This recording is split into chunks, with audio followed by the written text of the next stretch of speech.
registration, their ID number, their photograph, their polling station, their date of birth. These are the biographic information. And then there is other important information that is going to be resident in the speaker, which is also stored in the King's Speech, is the biometrics of the voters on that specific polling station. So immediately a voter turns the polling station after we open the polling at 6 o'clock in the morning. The method that is going to be used, that is the default method that is going to be used to identify the voter, is the biometric. And therefore the voter will be required to place their finger, that is the thumb, on the fingerprint reader. The fingerprint reader will actually be able to identify this person. And from that, then this person or this voter should be allowed to go and be given the ballot papers for them to go and cast their vote. Assuming that we have got 700 voters in a polling station, which is actually the maximum number of voters allowed by the law, then the King's Speech will be having 700 voters multiplied by 10 fingerprints, because each and every individual has got 10 fingerprints. So we basically, during the enrollment process, we normally take all the 10 fingerprints. So in the identification process, the voter will be using their fingers. If the thumb does not work, they will use the other fingers. You can even test on the 10 fingers to make sure they are working. The reason for that is because there is a possibility of false rejection, that a legitimate voter appears to come and vote, but the identification system is unable, the fingerprint reader is unable to recognize this. And this could be for several reasons. It could be because the person is doing hand labor and using their hands. It because maybe also they are masonry, they are touching a lot of stones and all. So it is possible, but their fingerprint quality could be not good, and therefore the default method is supposed to check.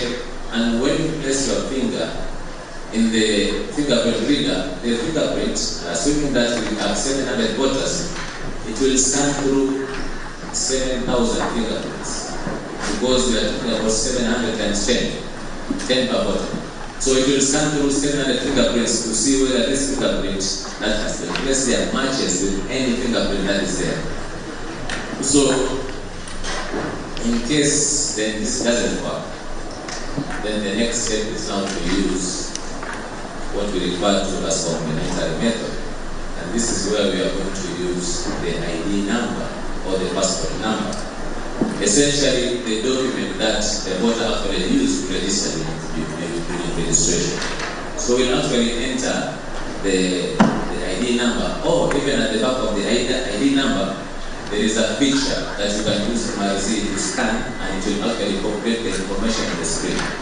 So which information are you going to see on the screen when you use the national ID number or the passport number? You are going to see the photo of that voter. You are going to see the name. Essentially, the details appearing on the ID is what is going to appear on the screen that is it. And with the picture, you are able to positively identify that this is a voter who is supposed to vote, and therefore you can allow. But before that, before even allow, when you retrieve this information regarding the voter, you also retrieve the 10 fingerprints that we actually use to enroll. And therefore, the voter still can be given an opportunity to still place their finger. And now the King's Kit will search against the 10 fingerprints as opposed to 7,000 fingerprints. That gives opportunity again also for the scanner to check the quality of fingerprints, and most likely this person is going to be identified. But in case this person is not identified, even when you can be able to see their picture, we can say this is the right voter, and therefore we will call the candidates, the representative of the agents of the presidential representative, for them to come and witness. We will issue Form 32A that will be used now to confirm that this person has been identified through complementary method. So when the Commission talk about complementary method, we are referring to complementary method that is used when the biometrics fail, and they can fail for various reasons like what I've stated. Now, it is also important to know that the SD cards holds information regarding biographical information and biometric. The biographical information is the replica of what is actually in the physical register. It has the photo, it has the name, it has everything, including the ID. Now, if we now turn to use of the register, and previously this is what we have done, when a voter appears at the polling station, the voter is going to be identified using biometric as a default method. If it fails, then you use the complementary method. But after being identified, the clerk will look for the name of this voter in the physical register and cross it out. That was the method that we used before. And this method is prone to abuse. This is what we are trying to say. It's prone to abuse. Why? And this is what I want to actually demonstrate today. Because it is good when we can say that it can be used to check, for example, how many people have voted in case maybe there's an issue of technology. But when you identify voters through technology, the system automatically archives. It archives the details of those who have voted, meaning that if that person is supposed to present himself again, then that person cannot be able to vote. The system automatically will sound an alarm, and therefore we will know that somebody who has voted is coming back again to vote. Over and above that, the system will also maintain account and tally of those people who have actually voted. At the same time, the system is in a position to, when you are opening the polling station, it will send information as to what time that KIMS kit was opened. And then periodically, at some point of time, it will be sending information regarding the turnout of the voters who have just voted. So this information can be used to tell the country how many people have actually voted. In addition, if later on you also want to analyze the information in terms of how many people have voted, how many females have voted, how many youth have voted, this information is likely to be provided with analysis of that information. Now, if you look on the other side, and this is what we are doing before, we were identifying people through use of KIMS kit, but at the same time also crossing out the register of voter. When you do that, and when you use the complementary method, whereby we give from 32A for those who have not been identified biometrically, but through alphanumeric search, then we cross out the names in the register.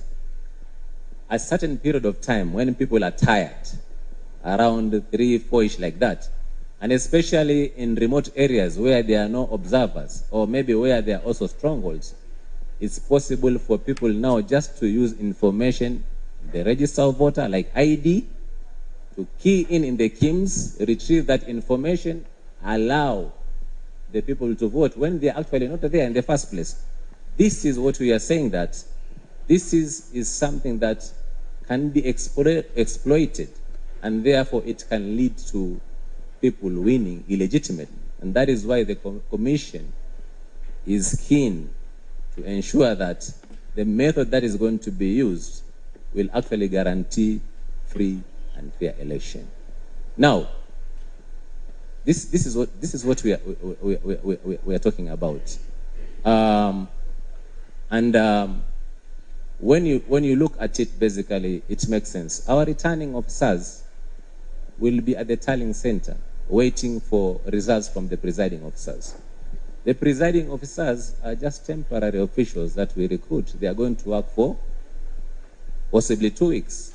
These are the people who are going to be responsible for declaring results at the polling station, and the results announced at the polling station is final. And we are going to give them a big responsibility, including possibility of them also using the details in the physical register to use in the biometrics, in the KIMS kit.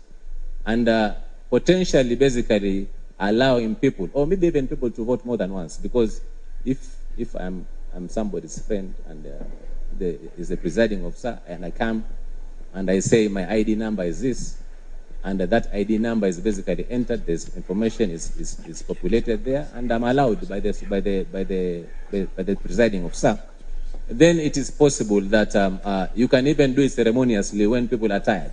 Just keep on entering the ID numbers, passport numbers, and clearing the remaining ones. So you can see that maybe in a polling session you have got 100% turnout, 99% turnout, 98% turnout, which maybe may not be true. So to hedge against that, it is the reason why the Commission is advocating for this. But I am happy that today the stakeholders, the people who have got stake in this election, are here, so that this matter can be deliberated on.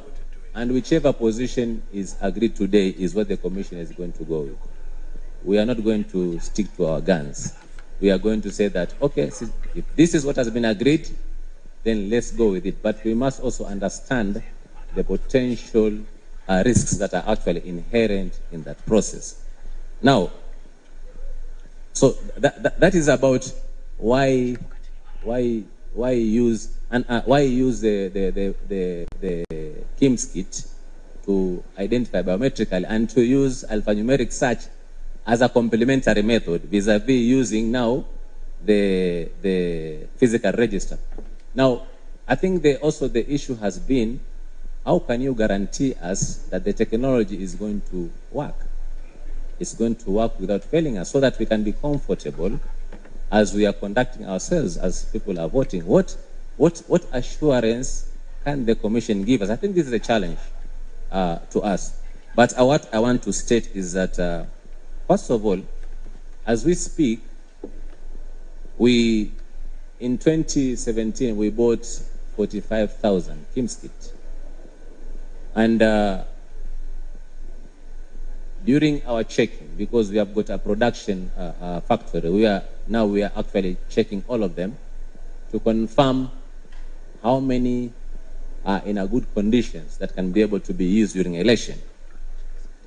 We actually observed that 41,000 out of 45,000, 41,000 are actually in good working condition. Now, you are also aware that, and this information is in the public domain, that we bought 14,100 KIMS kits. Now, if you add 41,000 KIMS kits to 14,100, you get approximately 55,100. We have also gazetted that the number of polling stations to be used in 2022 election is 46,233.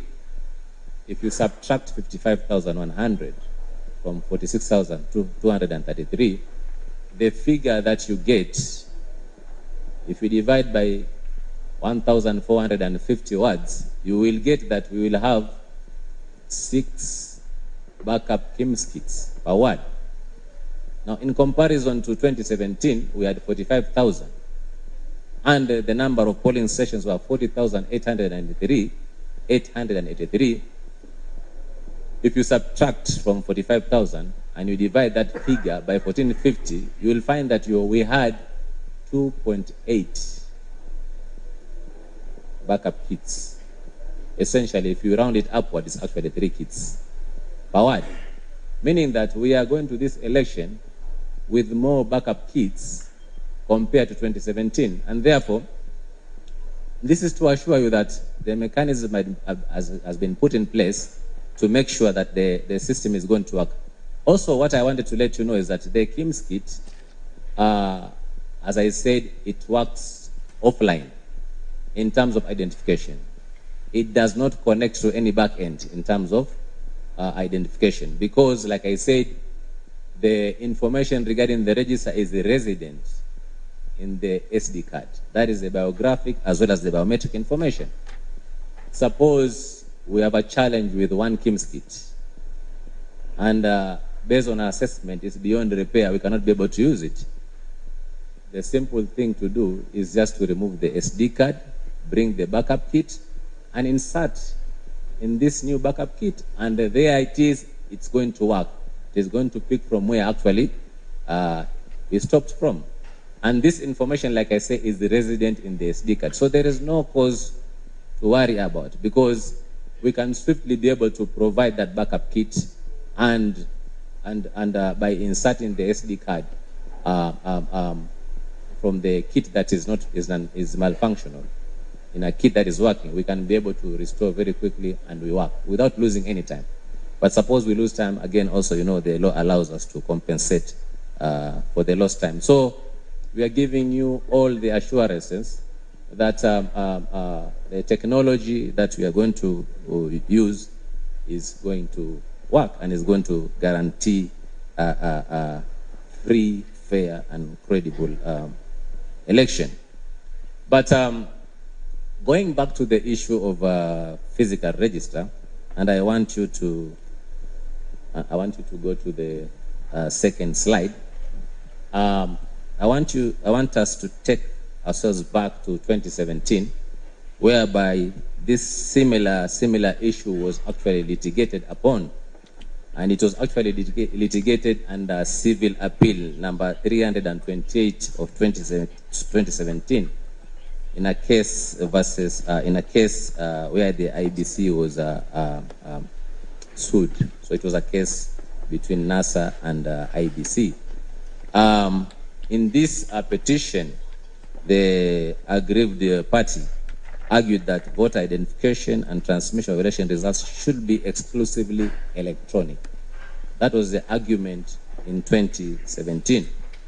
And the court litigated on this case, and this petition was actually dismissed. Now,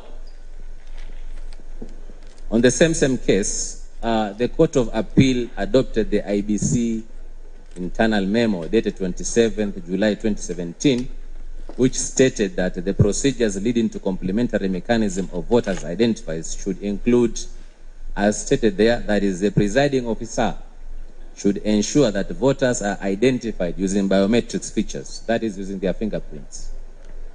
And biometric identification is a primary mode of identifying voters. That is the ruling. And 3, where a voter cannot be identified using biometrics, then alphanumeric search as complementary mechanism will be deployed in the presence of agents. The presiding officer will only resort to use of a printed register of voters after approval by the Commission and upon confirmation that a kit has completely failed and there is no possibility of repair or replacement.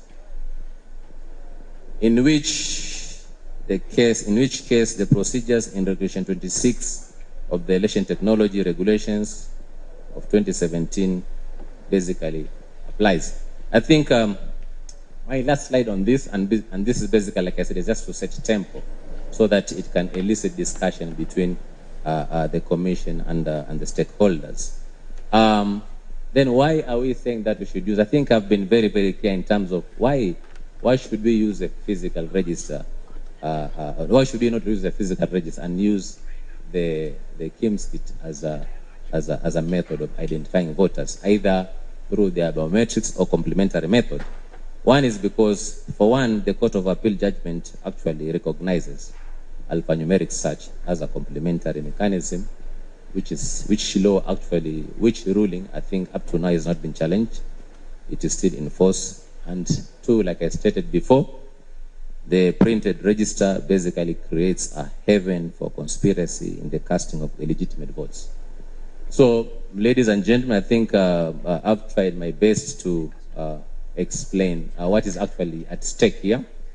And therefore, either I should be guided whether now you want to discuss this past, or you want me to continue and finish with the issue of the reverse path. and then the matter can be discussed together. Your guidance, Mr. Chairman.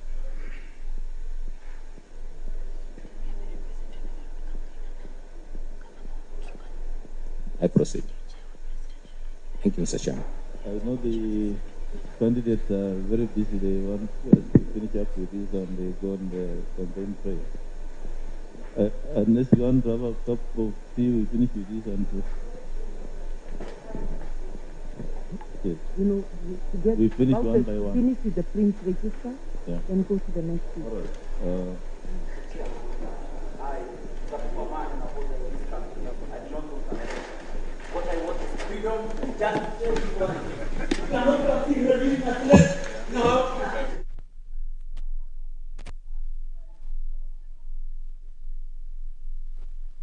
All right, some of away from that, that has been Marjan Hussein Marjan, who is the CEO of the IEBC there. And some of the things that he has already talked about is something that they had raised in press we had last week, is that we still... I wish if we is making a presentation, if we could go quickly to allow us more time for discussion. Now, I have two of my officers here who have issues to raise on the matter that has been explained here. The Paul. Chairman, first, on the issue of the complementary system, we did write a letter on the 27th of June, and we were hoping that we would have gotten a response to that. But what CEO has said about what the Court of Appeal said was not correct. Because what the case did say at the High Court was that a complementary system must be different under Section 44A, must be different than what you have under Section 44. And in fact, they said that that is why Section 44A uses the word notwithstanding. And Section 44 says that you use technology. So when Section 44A tells you to have a complementary system, it says a system that is complementary to technology. So you cannot revert back to Section 44 again to a system under Section 44 when it has failed. Secondly, what the Court of Appeal did say was that Regulation 69 is your complementary system. And it upheld the fact that you have used Regulation 69, and I've heard that is going to be taken to be the complementary system. And if you read that judgment, I will ask you to look at paragraph 27 of that judgment. I think nobody is saying that you use printed registers. We are saying that system should be in place. The law requires you to have that system in place so that if anything should fail, it should be there. What is concerning is not that the insistence is that you don't use technology. I said, yes, use technology, use all the systems that have been described, but the law requires you to have that system in place. Whether it is going to be used or not, but the law requires you to have it in place. Thank you. Mr. Chairman, my name is Saitabao Kanchori, and I'm the National Chief Agent for the Presidential and Deputy Presidential candidates for Azimio. What my colleague Paul Mwangi said is the legal position. In fact, the Court of Appeal decision that the CEO referred to was very clear. I do not want to read specific provisions of that Court of Appeal decision, but the upshot of that decision was that by dint of Section 44A, by dint of Regulation 69, the Commission is obliged, legally obliged, to use the printed register. And the use of the printed register is very specific. It is a complementary mechanism, but it is also a safety mechanism. It is also a safety mechanism in the sense that it is able, the printed register is able to, first of all, confirm that the person appearing before the clerk is a registered voter. That is why the law requires that when a voter appears, the clerk calls out the name of the voter as it appears in the printed register. Also, the reason that the law requires that the name of the voter is struck out or cancelled from the printed register is because you are able to confirm at a glance from the printed register who has voted and who has not. And lastly, the printed register has never been the problem in our elections. I think for the Commission to say in broad daylight that all the problems that we have had in our elections, and there have been many, are the fault of the printed register, I think that is not true, and it is not the position. In 2017, the problem was transmission of results. Could the Commission tell us how the printed register was involved in the transmission of results? Having said that, the law is clear. The printed register has to be used as a complementary mechanism. The law has not been amended. The Commission has not made any efforts to amend the law. Section 44A is still there. Regulation 69 is still there. And so it is our position that for elections to be free and fair, the law has to be upheld to the letter. We are concerned that if the law is not upheld, then anyone can go to court. If the printed register is not used according to the law, then someone can go to court and say these elections were not held in compliance with the law. Lastly, I want to give my colleague, George Joroge, to deal with the technical aspects of the register. Thank you very much. The technical aspects. Thank you very much, Mr. Chair. I think you did speak to the issue of the KIMS kit, and of particular interest is the issue you talked about the SD cards. Number one, are the SD cards encrypted or not? When you talk about the SD cards archiving the data, are you manipulating the database as it is, as the user, as the respective voters are voting? Now, one of the things that has come out very clearly was the issue of the KIMS kit. Now, how likely are we to identify all the voters, in particular the prisms, in reading the data of the user, the fingerprints, in terms of guarantee? As you know, in the 2017 election, we missed about 2.5 million people to be identified on the KIMS kit. The other issue is the issue of the KIMS kit. On your tender for the KIMS kit, one of the requirements was that the KIMS kit must come with an MDM, the mobile device management. Now, this includes the issue of access to the KIMS kit on remote at each polling station. Talk to us on the issue of your connectivity to each of the KIMS kit. Do you have real-time connectivity to it or not? The other issue is on the KIMS kit also, is the geofencing. Is each of the KIMS kit geofenced to each of the polling stations? Now, when you talk about there being KIMS kit that are there for backup purposes, are they within the geofence KIMS kit or not? I thought we were discussing the physical register. Okay. Why don't we dispose of that? Then we can now move to the other issue. Okay. Otherwise, we shall not finish this conversation. Okay. I'm aware, as me has written a letter on the KIMS kit. Okay. Maybe the Commission will respond fully, but I may also ask our CEO to then address some of the issues raised in that letter. Majority of the concerns, as I raised, Mr. Chair, is the issue of the identification of the voters. When you talk of, for instance, the issue of the archiving of the register of the people who have automatically voted, are you saying then the database at each of the polling station is being manipulated? Because when you archive, it means that you have either deleted or you've added somebody else. Okay.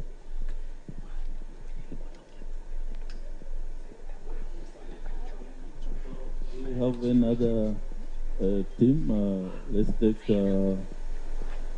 UDA, then we go to Agano, then we come to Roots. You like to say anything? No.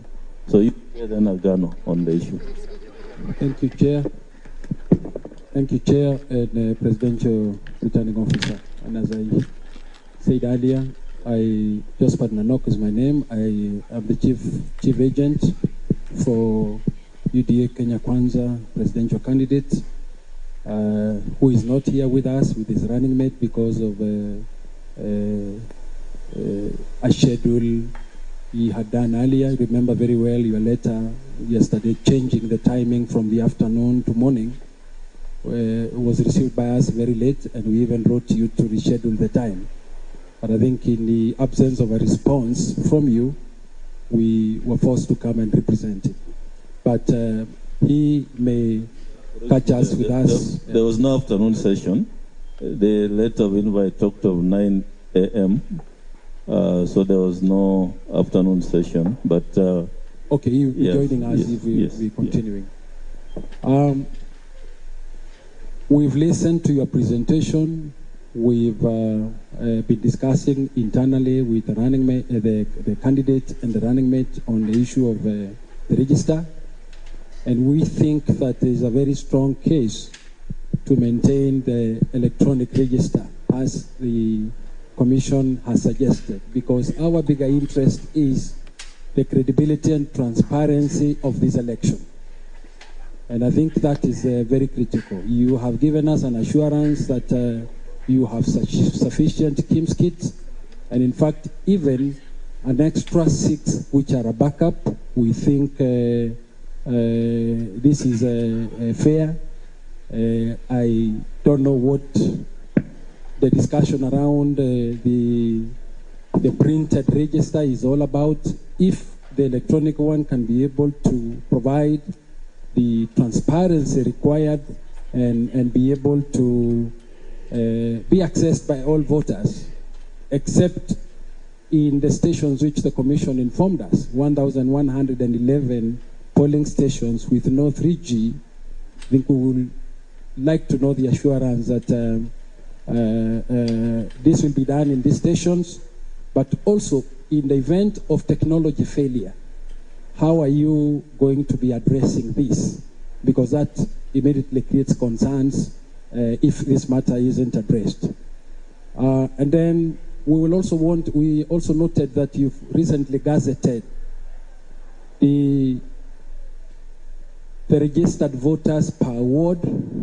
We are yet to see the gazetted register per polling station, so that we be contented with the numbers of voters you'll be registering per polling station in the various KIMS kits. Thank you.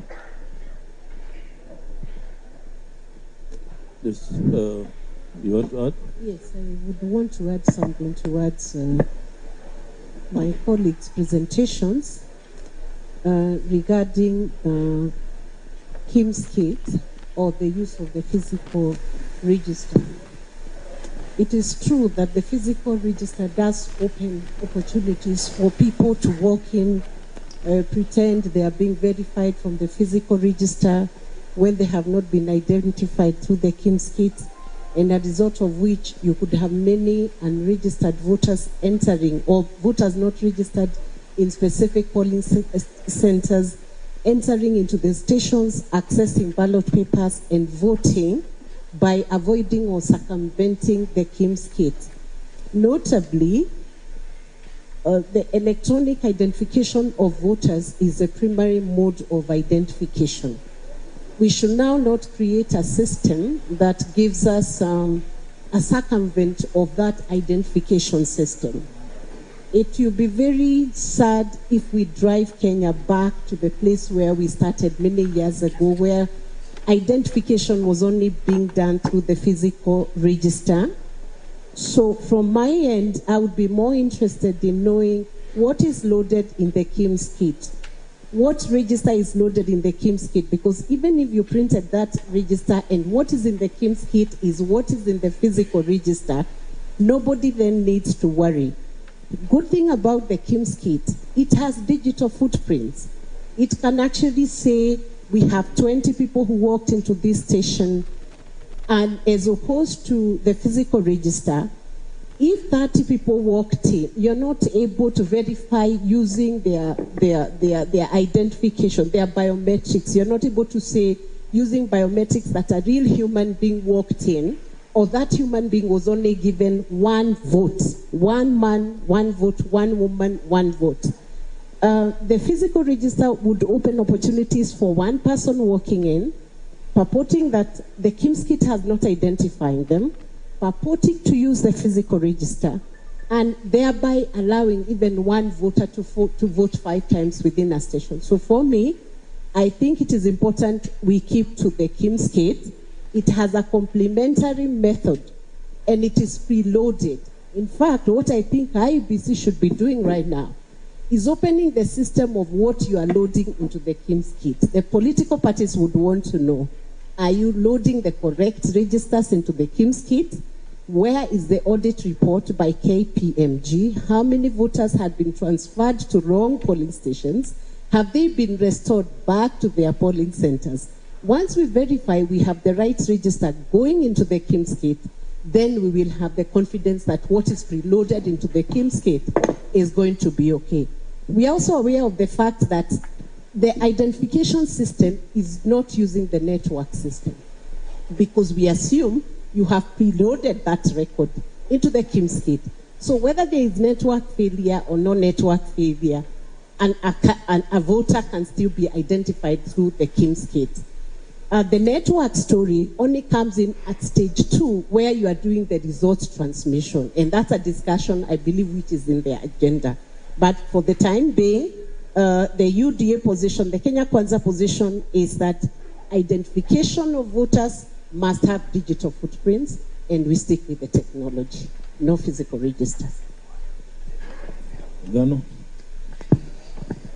Thank you, Chair. For record, we would like to say that we in Agano, and I myself as a presidential candidate, have no problem with electronic voter identification. We're speaking both from a party position, and for me, it's experiential, as I'll explain in a short while. I've not heard the CEO say that the alphanumeric will not be available.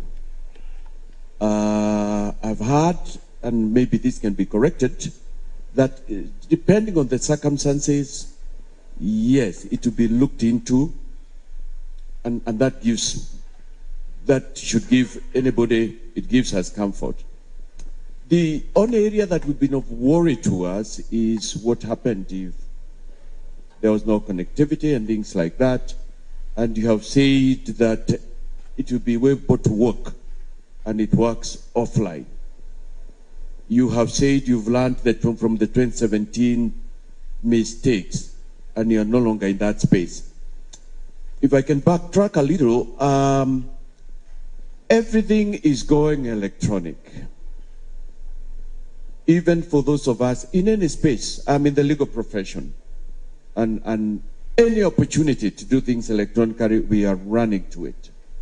It's the way to go. And there are a lot of quotes and sayings about electronic, including, and this has no reference to anyone here, that it's only a fool who would, given the two choices, who would not choose electronic. I have been a victim of the alphanumeric myself, particularly in the last election. If there is a system of, I know a colleague out there said, the print register has not been the problem, but for me it has a problem, and particularly in the year 2017. I was running for Senate in Lamu County, and everybody knew I had got that seat. Hata wale walikuwa wananipigia kura walikuwa wanasema, wakili, hiki kiti ni chako na hiki ni cha watu kama wewe. Uende kule kwa seneti, mkutane na Senator Amos wako, mawakili wezako, Senator Orengo.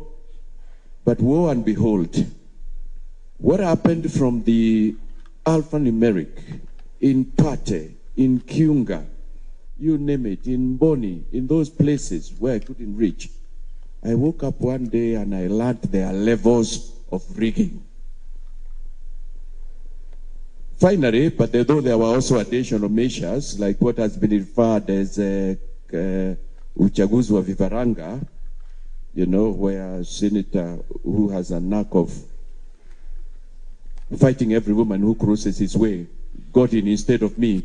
Finally, also I know that worked, but I'm saying if there is anything that can be abused, and this also has to do with identification cards, and my one of my colleagues here, we would just say a very quick vote. I think for us, we are saying, even the court is changing its own position. I must acknowledge, learned friend, Paul, I have not looked at the authority. You could have wrote in between the lines. But I sense in another election, if there are holdings as to what you said, I don't think next time the court would hold what it has held in respect of it would uphold the rules you have referred to and sections as being sections that should bind the fact that the world is going electronic. So for us and for me, I want to say to you, this is the way things are going. No judge, no court in my respective submission, living in my generation, would not consider what an old English judge said, consider the circumstances, the political and the social, economic times of what we are living in, and come to a ruling that all things put on the level plane will make a ruling on the basis of electronic. It's a way to go. It will be easier. It's more verifiable. But let my colleague mention here another experience, and then we can move on to somebody else. Jane, please, if you may. Okay, thank you so much. My name is Jane Mudiga. I'm the organizing secretary for Agano.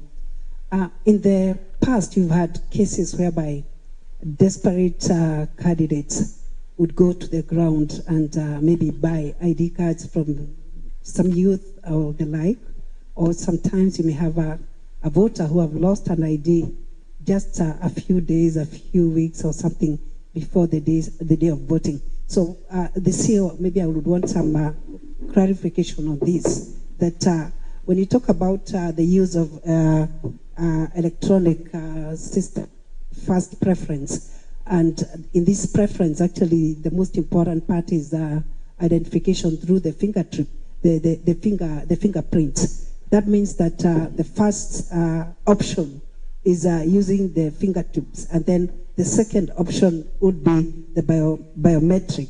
Would only go for complementary, where you need to produce the ID as the very last resort. So that means that you are assuring Kenyans that we could actually vote. You don't have to really, miss voting just because you don't have an ID. It's a clarification I want to get. Thank you. I think a number of issues have been raised. Marjan and Professor, would you want to address some areas around possible manipulation of the register and the KIMS when you archive the data and other areas? Thank you. Take up the issue of whether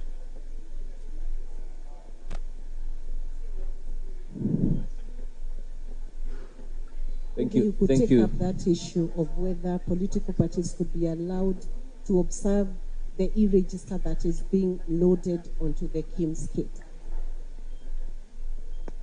Thank you.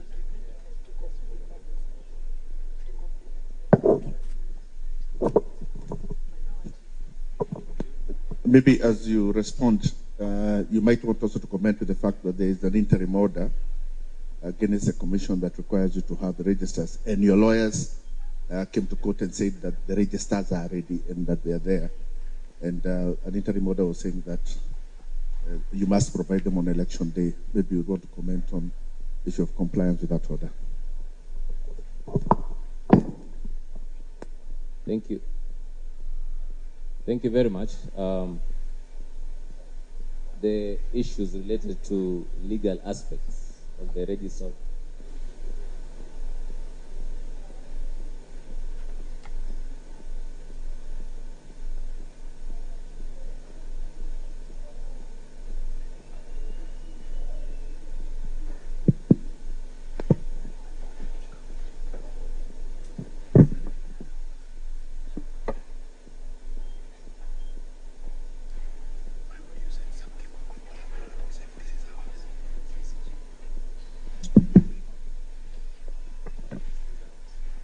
Thank you very much for your questions and clarifications. Actually, for me, it means you are paying attention to what we are discussing. And so on the issues, matters legal, issues related to Section 69, Section 44, and the issue of the interim orders that we've just been advised. I think our legal counsel, Mr. Oye, is here. He will be in a position to address. Let me address the other issues that were raised in relation to use of KIMS-KIT. The first question was regarding the issue of SD cards.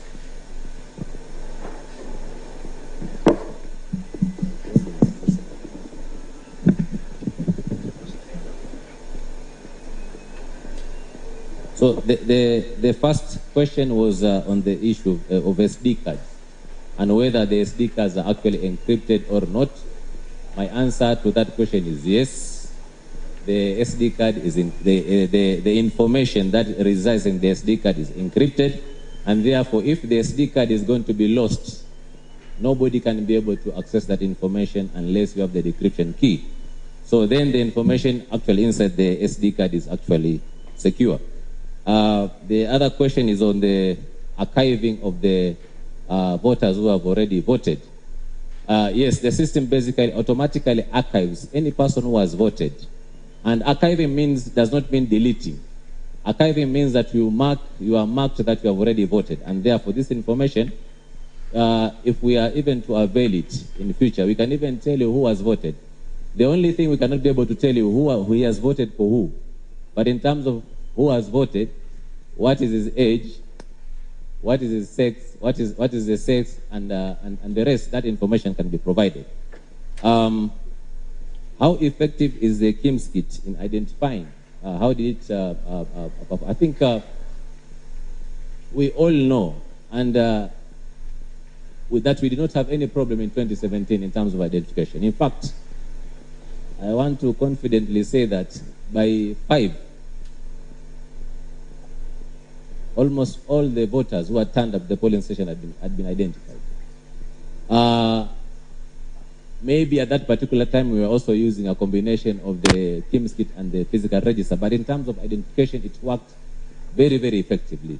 We never had any challenges, and in fact, you alluded to the fact that the problem is not even identification here. The problem is results transmission. That is what you said. So therefore, we did not have any challenge in as far as identification is basically concerned. Then the other issue was in the tender document, it was indicated that the technology will come with the mobile device management system. So is that mobile device management system there? My answer to that is yes.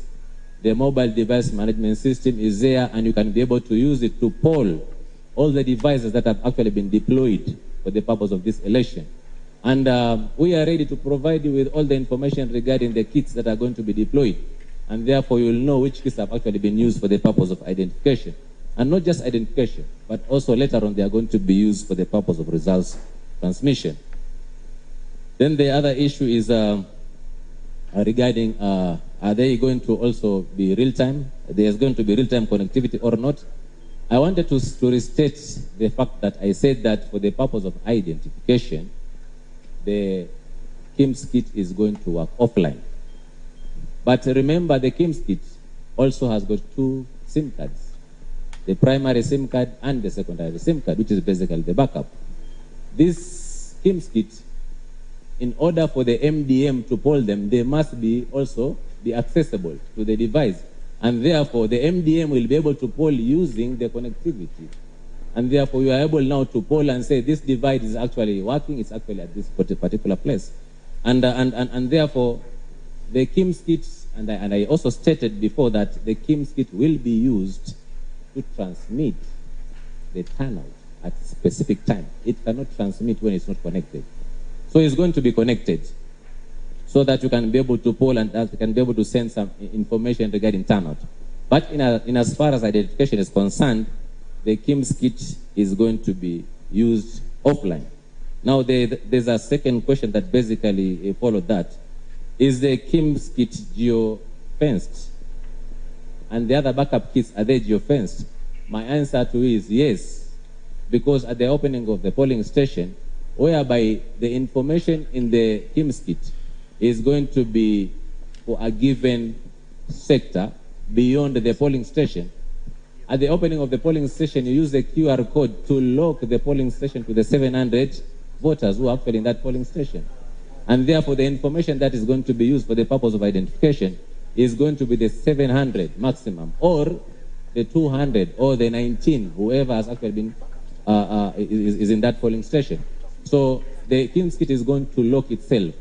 It is going to lock itself to the 700 voters for that specific polling station. And therefore, all identification will be going through the 700 or the number of the registered voters in that polling station. So that is how the KIMS kit is going to work. I think there was the issue of and also the backup kits. The backup kits also, you also asked whether they're also going to be geofenced. My answer to is yes. Before you use them, still, when you bring the backup kit and you insert the SD card, the SD card, you still also need to use the QR code to lock yourself to the same 700 voters. So you are not going to go away from that. You are going to use the 700 voters in that specific polling station. In terms of a gazetted registered polling station, I think at some opportune time the Commission is going to gazette the number of voters in each and every polling station. That is going to be done. IBC, can IBC demonstrate what is being populated in the SD cards? I think this is something that the Commission can be able to deliberate upon and provide its direction on the same. But personally, as a person, I have no problem. I have no problem in stakeholders going to observe what is actually being done. Like I said, we have got a factory specifically for producing the KIMS kit. Even as we speak, there are people who are working there. We have not reached that stage of populating information into the duplicating the SD card. But if that is requested, I'm sure the Commission actually, they are hearing and they can be able to provide direction with regard to that. I also wanted to, there was a question for me just to provide assurance that that everybody is going to vote if we are going to use this method. Yes, everybody is going to vote. Who is a legitimate voter is going to vote if we use the KIMS kit. So as long as you come with your identification documents and you present yourself there, because that is the only way we can be able to positively identify you. Like I said before, the default method is to use your biometrics, your fingerprints. But if it fails, you will still give us your identification document. We will take it, enter your ID number or your passport number into the KIMS kit, and it will retrieve your information. Once this information is retrieved, we can be able to see who is there. Remember also, there are people who do not have fingers. They don't have hands. So does it mean that they are not going to vote? They are going to vote because we are going to use that method to identify them. And once we identify, we can be able to see them.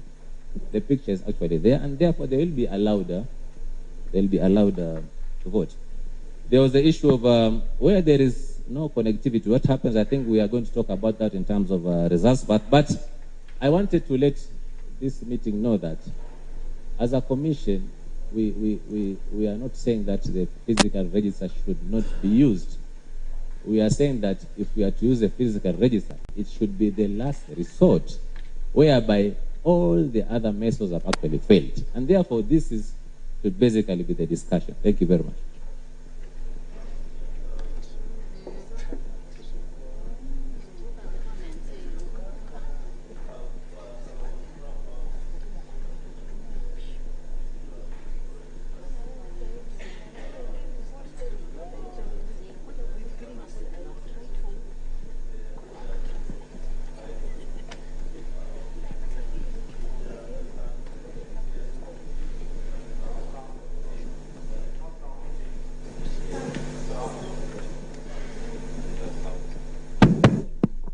Yes. Sorry, I see the media is on this side. The case in the High Court is coming up on 18th of July here in the parties hearing. But meanwhile, there are conservatory orders staying the decision of the Commission to use the digital, to use the fiscal. They'll use the digital register exclusively of the fiscal register. That's my understanding from Mr. Paul Mangi and Mr. Uye.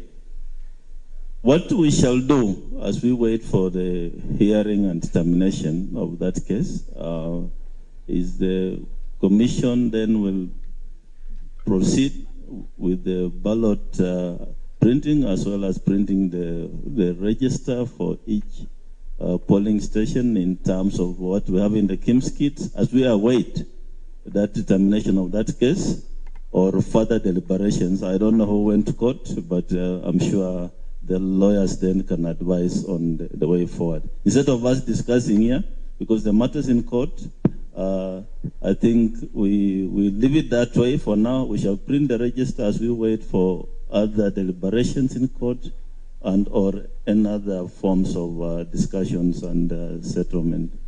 I think that will be the way out for this matter. We can move on to the next item.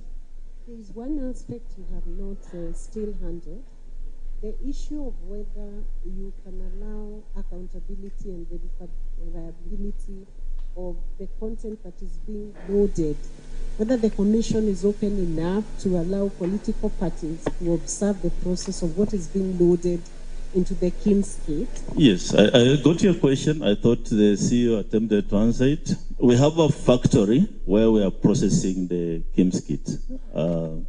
We can ask the presidential candidates to join me on a tour of that factory.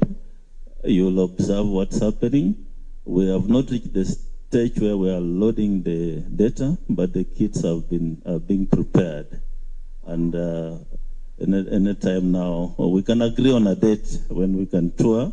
Maybe then we can be able to be on the same page. I think that would be good for transparency of the process. So, presidential candidates or their agents, that's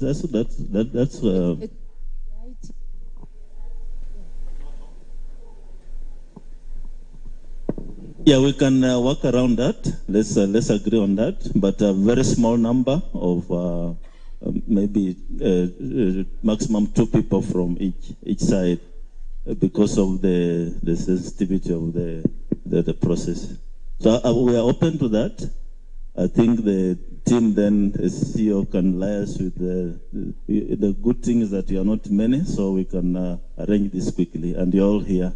By the end of this session, we can agree. Just on a related matter to that, the law mandates the Commission to set up a technology committee. I don't know when you're going to be setting that one up. I think a lot of the technical issues we are discussing will be thrashed out if you set up that technology committee and have stakeholders be part of it. Okay. 2017, we had a committee, and somebody went to court, and that provision of the law was declared unconstitutional. So that committee was ceased to exist. So we shall not have a committee with the stakeholders, but we are available to engage, and you work with us this journey. So we shall arrange that team by the end of today. We shall agree which date we are going to the factory, and we see the processes ongoing there. So thank you. Can we wrap this up? Mr. Yes. Chairman, I just thought the neater way to wrap it up. What is being questioned is not identification, electronic identification. It's the issue of complementarity. So our ending note should be, it's quite clear that the primary method is electronic. The issue now left open for the court is the complementary, so that we are clear and we move on. And we'll appreciate short, precise interventions, short, precise answers, so that we can finish. Just one last thing. Mr. Chairman. It is on record that in 2017, 2.5 million voters were not identified through the KIMS kits. And those KIMS kits in 2017 were still new. We have been keeping them in storage for the last 5 years. We have already been told that 4,000 of them are defective. 4,000 out of 46,000 is a big percentage. So therefore, we really are not saying we are opposed to technology. In fact, we are not saying that technology should not be applied. But what should be noted also is that our elections are not 100% technology-based. Technology is a small part of this election. The rest of the election, by law and by practice, is actually manual. The casting of the vote is manual. And a big part of it is actually the casting of the ballot. So therefore, we are not saying we have a problem with technology at all. We also know, Mr. Chairman, that these gadgets... Are we reopening the conversation again? No. On the printed it's just to expand the areas of conversation. And, these gadgets will be used by human beings. They will not use themselves. And we have a concern, Mr. Chairman, concerning the personnel that has already been appointed by this commission. That concern was expressed by our presidential candidate in his letter to the commission on the 5th of this month. Mr. Chairman, we have noted some very worrying trends with ethnic imbalance of returning officers both at the county and at the constituency level. This country is a country of at least 50 ethnic groups. 50 ethnic groups. But we have noted that out of 47 county returning officers, nearly 10 are from one community. Out of 47. Can I give some direction here? Out of 200. What you are raising now is a totally new issue, which we have no problem discussing, but I thought we need to move in a structured manner. Let's finish with the agenda of the day, then we can address that issue. And I remember addressing it in the correspondence between Asmio and ourselves.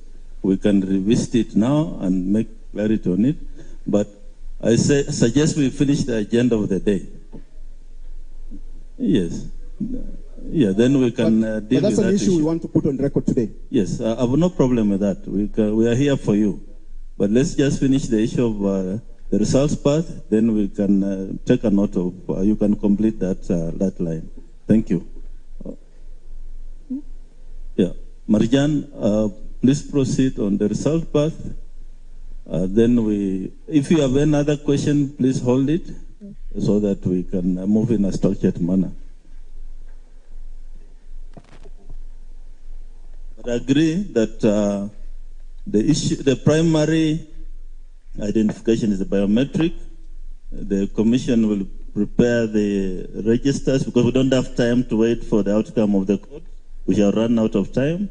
The decision then to make is subject to the court judgment or ruling, whatever will come out, is whether to use the register in the manner we used 2017 or whether we shall have the register at the polling stations, and if it's required, if the KIMS kits fail, then the commission will have to make a decision whether to use it or not. I think those are areas we can revisit when the matter comes up in court. So, Marjan, proceed. I'm trying to move this meeting forward, and I know we have the ladies and gentlemen in this room, we want to run out and start seeing your voters out there, so we don't want to be here the whole day. Is it about the register? Chairman, and I do apologize that I had to interrupt. But I appreciate the fact that you agree that you will prepare to have the manual register as a backup, as a secondary document, should the courts uphold and extend their current interim orders. But as we say that, we need to agree on what are the protocols. Because by the time you escalate to fall back on the secondary document, which is the manual register, it should be agreed that this will happen. All agents will have agreed, it's escalated to this level, and approval will come at this level. So it's just not there for you when people feel like it. There has to be protocols agreed here on that point. So I hope we'll work on that going forward. Thank you. Yes, your comment is noted. Thank you.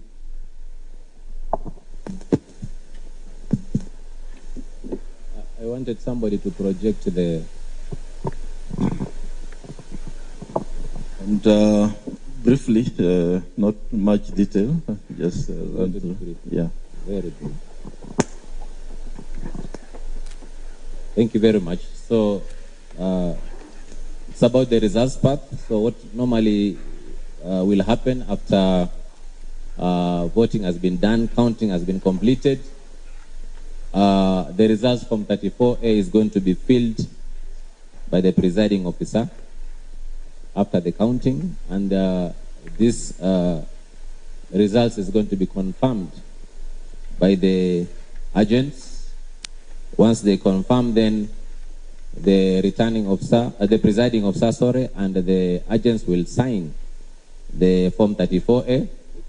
After signing the Form 34A, the presiding officer will now launch the results transmission application, and after that, they will capture the image of the Form 34A and transmit the Form 34A to the National Tallying Center as well as the Constituency Tallying Center.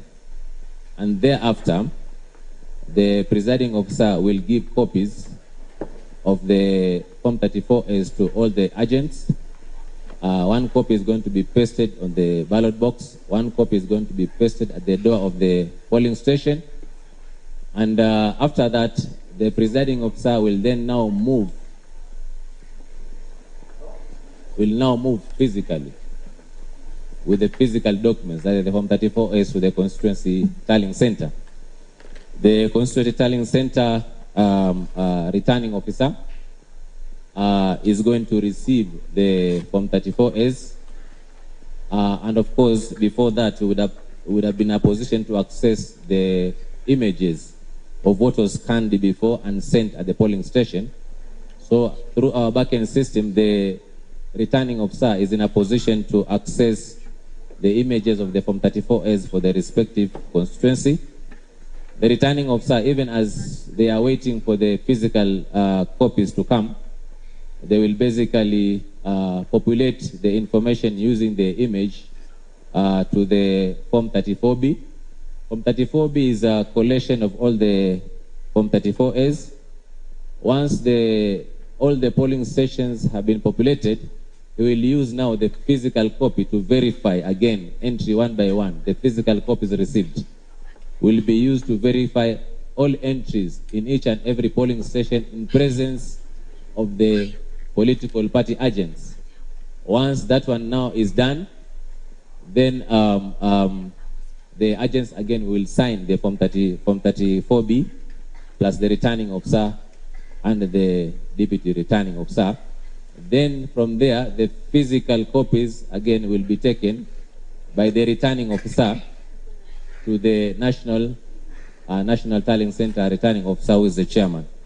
And I wanted to just state maybe what is going to happen at the tallying center. We will have of course, when the presiding officers goes to the constituency tallying center, they will go with 6 ballot boxes, presidential, governor, and the rest. So it will be expected that he will have to work and make sure that all those announcements are basically made for each and every polling station, because the returning officer for each and every polling station results come, he must be able to announce that. And therefore, he will be expected to announce all of them. But because of the importance of the presidential results, and this time that's why we have recruited two deputy returning officers. So the returning officer can now be relieved to take the physical copies to the national returning officer, and the national returning officer also will be in a position to access the scanned image of the Form 34S, and also if they want, they can be able to start preparing their Form 34C. But a suffice to say that Form 34B is the soft copy will also be scanned and also be transmitted to our backend servers.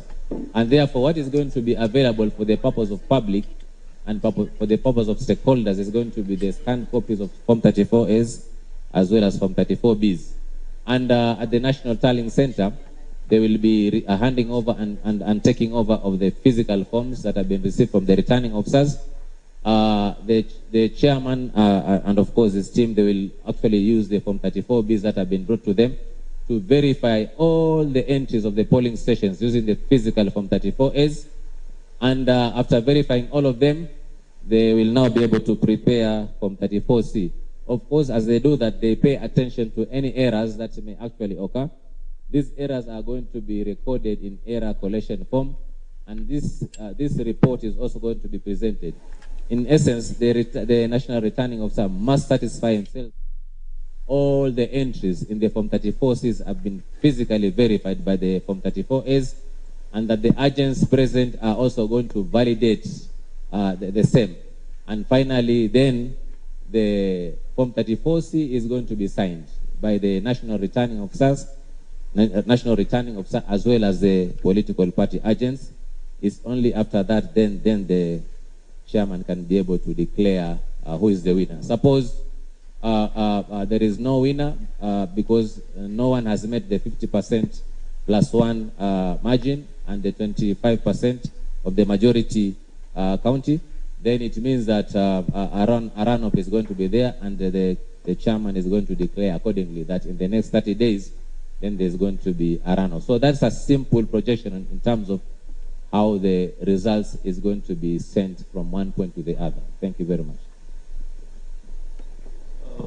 In all this, what we are saying as a commission is that all the presidential candidates, we are encouraged to have agents in all polling stations. Your agents will have copies of the results. Please train your agents, find a way of also doing your own tabulations. We also had a meeting with the media. A fraternity will be deployed in the 290 constituencies. For purpose of transparency, the results belong to the people of Kenya. And the commission will do its part, ensure that all the results are transmitted. There will be a public portal for the media, for the transmitted scanned copies of the forms. The images of the forms arriving at the National Tallying Center will be verified against the physical copies. Before then, the commission prepares that 4C. So all those measures form part of the results path. So let's now have your input, comments, starting with the SMEO. Then we move to Uda. Gano, if you have anything, and Roots Party in that order. Thank you. I think you'll allow me to cover a few points, all related and very, very fast. One of them is the issue of agents. The perennial complaint in every petition, whether presidential or gubernatorial, like I participated in, is kicking out of the agents by your presiding officers. So to enhance transparency, we are proposing that you not only release the identification badges for agents to candidates 2 days before, but that identification plus the oath are the only thing an agent needs to get access, and your officers must not have any authority to send out an agent unless if an agent commits a criminal offense, in which case the police at that polling station will have recorded that incident. I want to agree with your proposal that agents should sign. Therefore, the presence of the agent, unless if they have committed a criminal offense and the party is at liberty to replace, the signing of the result form 34A and in all other elections by the agents ought to be mandatory, and your form should have a column for the agent to say, I agree or disagree with the results. We also want, it's good you are transmitting the results. You have promised us copies, but you've been printing only 6 copies of the form, 4 of which are for use by the Commission. As you can see in this presidential election, we have 4 presidential candidates. Therefore, 2 copies are not enough. We don't want to ask you to print more copies and incur more money for the government. We just want the right as agents to be able to take WhatsApp images of the form once it is ready. That way, whatever you transmit electronically cannot have vifaranga via computer, because the form will be out, everybody will have it, and the press, if they are in the room, will also have it. The gag on announcing what is tallied at the station should be removed. When either the press or other people say how many votes were garnered, and they are on that form, they are not making the official announcement. They are giving the provision. They just say, this is what we witnessed. That enhances transparency. So 2 things. Your officers must not have the right to send out agents unless if there is an incident recorded by the police and the party has a right to replace. Number 2, WhatsApp images. Those who are able to have smartphones, and I'm certain that in every room there will be at least 1 or 2 people with a smartphone. We must take WhatsApp images. The story of the Paranga via computer will die at that stage, and that will enhance the transparency of the elections, which is ordered or commanded by Article 86 of the Constitution.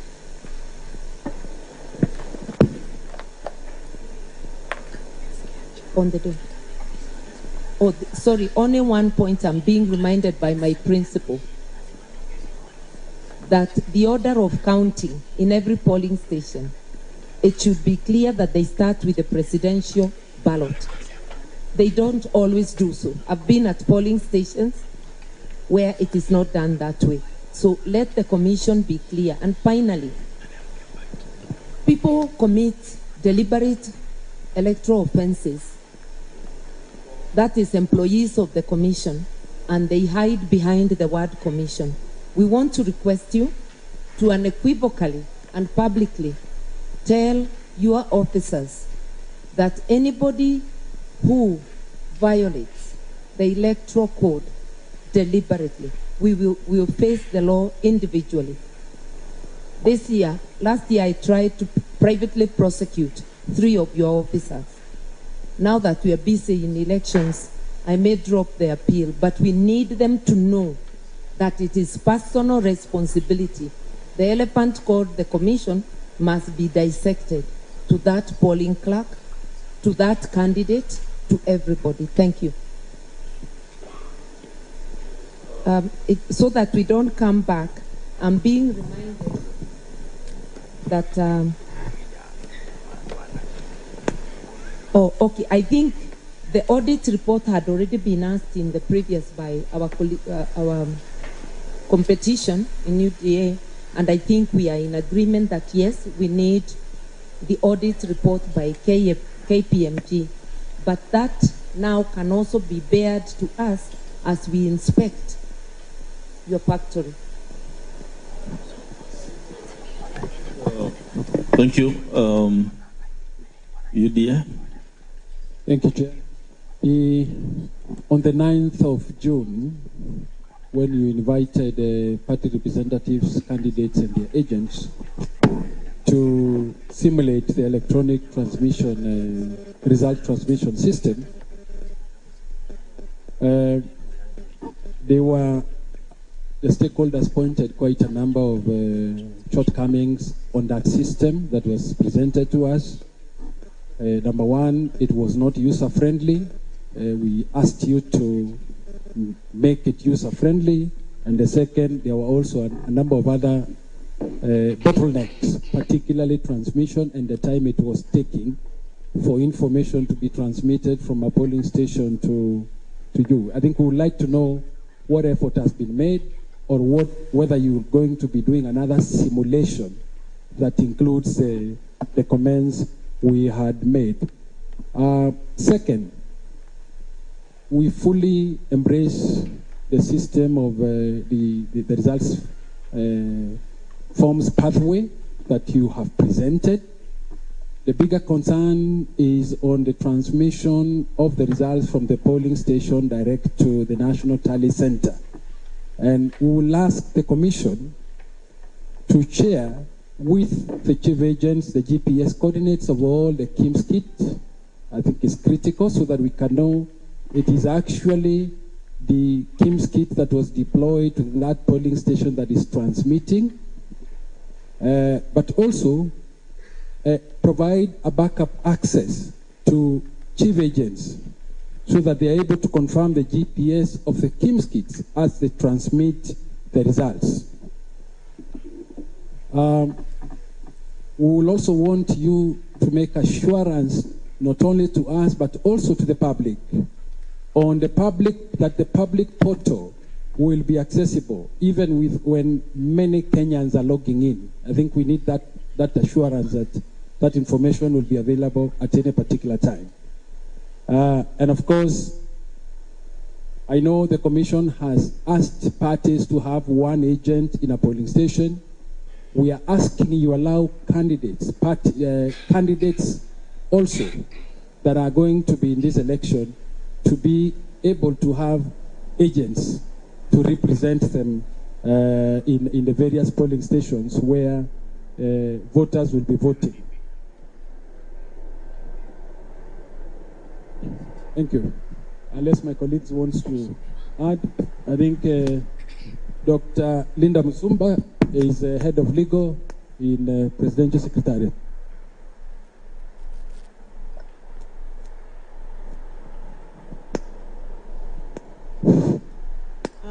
Chair, I don't know whether you can hear me, but during the 2017 petition, the question arose about the presidential, ballots, being more than the others, and then the issue arose that people are preferring to vote for the president rather than the others. But the question arose, what happens to the other five? Say that again. There's a bit of noise here.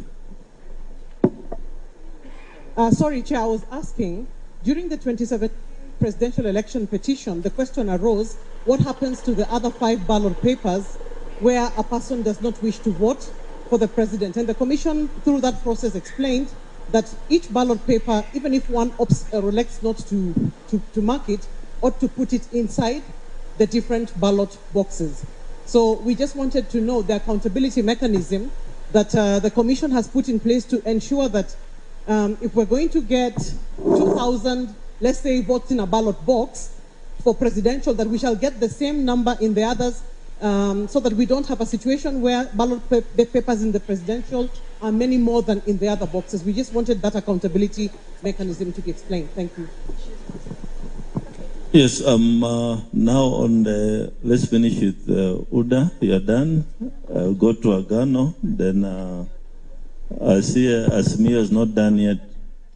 But let's finish with Agano first. Yeah.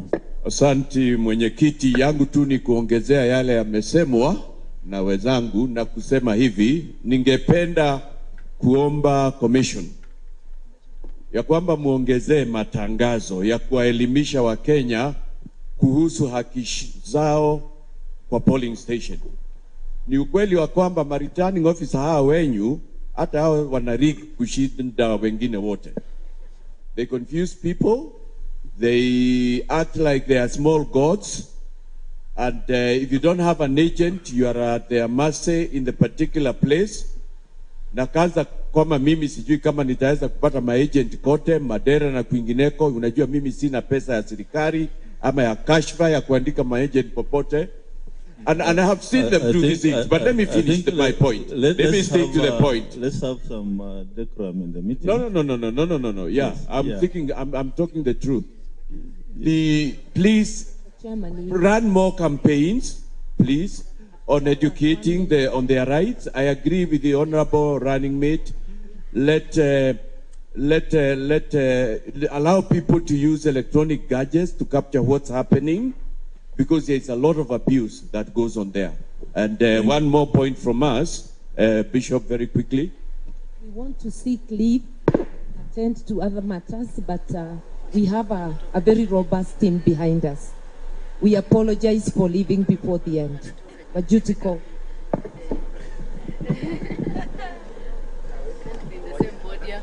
Yes. Thank you, Chair. My question is just direct to the point. CEO has just told us that every Kenyan who is legitimate to vote has right to vote. I don't know what arrangements are in place regards the people who are likely to be in the hospital or possibly they are not fully incapacitated. Others are aged at home. What are the arrangements to have them receive their legal right to vote? Thank you. Yes, we want to deal with those comments. Mr. Chair. Is it about the results? Yes. Yes, transmission, yeah. Mr. Chair, you talk about 1,111 polling stations.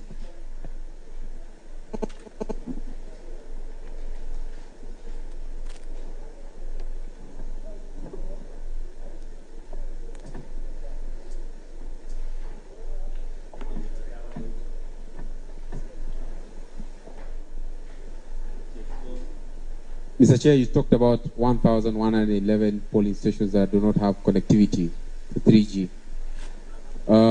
What methodology are you going to use to have access to all these polling stations? The second issue is the issue of the transmitted images. They will be stored in your servers, and you said you will have an access to a portal. Are you going to allow us to have an API access to that portal? And are we able to get it maybe 2 to 3 weeks prior for purpose of integration? The third issue is the issue of the transmission that has been raised earlier. Is that the process wasn't as successful in the simulation? Are you able to give us, number one, that the same can be redone again? Number two, whether the same can be commenced where all the polling stations are tested so that we are able to successfully stress test the entire infrastructure. Thirdly, in the 2017 elections, there was the issue of the servers. Are we having our data stored locally, or is it being hosted outside? And if it is stored locally, how certain are we that the entire transmission from the entire 46,000 polling station will be successful? Additionally, Mr. Chair, just on the earlier issue of the KIMS kit, you did transfer from the old infrastructure provider to a new service provider with the Smartmatics. How certain are we that the entire data that was originally stored by the earlier service provider has been transferred? This in regard to the biometrics data. That information has it that it was not successfully done and was not successfully ported. And in that issue, if it was successfully ported, are you able to provide us a data destruction certificate from the earlier service provider, guaranteeing that the entire data that was originally stored by them has been destroyed so that the new service provider has access to that? And finally, Mr. Chair, the data will be transmitted from each of the polling stations through a secure connection. How secure is the entire connection? Because earlier the CEO alluded to the fact that the transmission or each of the KIMS kit will remain offline until the time of connection. So technically, any KIMS kit can be able to transmit, because technically it means that if the KIMS kit are not necessarily online, the issue of geofencing is not there. The CEO talked about each of the KIMS kit will be geofenced. That is not the case, because what is geofenced technically is the SD card, but not the actual hardware, which should be restricted to operate within a given area. So what you have locked within each of the polling stations is the SD card, but not the actual hardware that we expect should be locked. Because if you don't lock the specific hardware, we have information that about 4,000 KIMS kits are lost.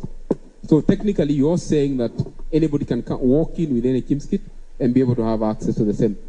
So provide us that update at least, so that we're able to be sure of that. Then finally, the connectivity issue, Mr. Chair. Just for a second. Yeah. We are saying that each of the polling center will provide an image.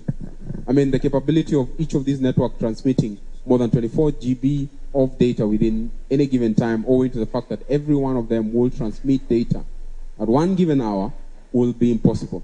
And the last 2017 election, the biggest challenge was that the data was transmitted at the given time and was text data. This time it will be image data. So if our infrastructure cannot have the capability to host this data on real time, we'll have a serious crisis. There's a possibility that your data centers will not support this capacity, and we would like the same done with an actual testing. If the last testing wasn't successful, can you show us by a demonstrable test that is actually going to work? Thank you, Mr. Chair. Thank you. Lastly, Roots Party. Yeah, yes. Thank you, Chairman, for hosting us and the other presidential candidates. We'd like to appreciate what you have always done. You have, as you mentioned, an open door policy, you and your commissioners. Thank you for all listening to our concerns. But for now, my presidential candidate and myself would request leave. We were here the first ones in the morning. We've just started our campaigns and we would like to attend to other matters. Thank you. Okay. Thank you. I will ask Professor, you and the CEO and anybody from the technical team to make comments on the issues that have been raised. But just suffice to say that at every polling station we shall have sufficient result forms for all the agents of presidential candidates who will be in attendance. Yeah, only 4 presidential candidates, and 4 forms will be available in each polling station. So, but again, as a commission, we shall allow transparency. The media, yourselves, your teams can take WhatsApp images of the results. We have no problem with that. Tabulate your results, come to the National Tallying Center with your results, so that we compare what we have and what you have. That's what we are saying for transparency purposes. So Professor Marjan.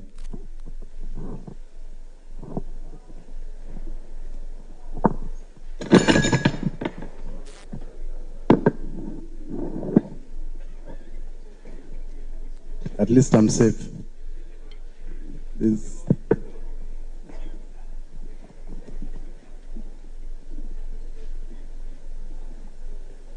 There are a number of issues. I will only respond to some. I will leave others for my colleagues, including the CEO. The starting point is the issue of kicking out of agents by POs. We had discussion with our staff yesterday. As you may be aware, we have all our national staff undergoing a planning meeting as we speak in Bomas, planning for the election. And one of the things, one of the discussions we had was about agents. It is not the intention of the policy to kick out any agent of any political party or candidate. And if the allegations of agents being kicked out, then the commission needs to be alerted, the presiding officer needs to be alerted, the county election manager needs to be alerted so that action is taken against those POs. The issue of agents signing results form, it is provided for in the regulations. Agents will sign the results form, but from experience, we know some agents of some candidates, when their candidates are not winning, they don't want to sign the form. And the law envisages that not signing by an agent of the result form does not nullify the result. I think we should be clear on that as well. Okay? The issue of agents taking pictures of the forms, I think we discourage pictures in the polling stations because we want to preserve the sanctity of the and the privacy of the voter. And if this can be done in a manner that does not expose, then the commission can have deliberations with stakeholders and see how that can be provided in terms of just taking an image of the result. We can discuss how we can do it. I don't know whether the legal team of IEBC will be in agreement, but I think we can discuss that. Okay?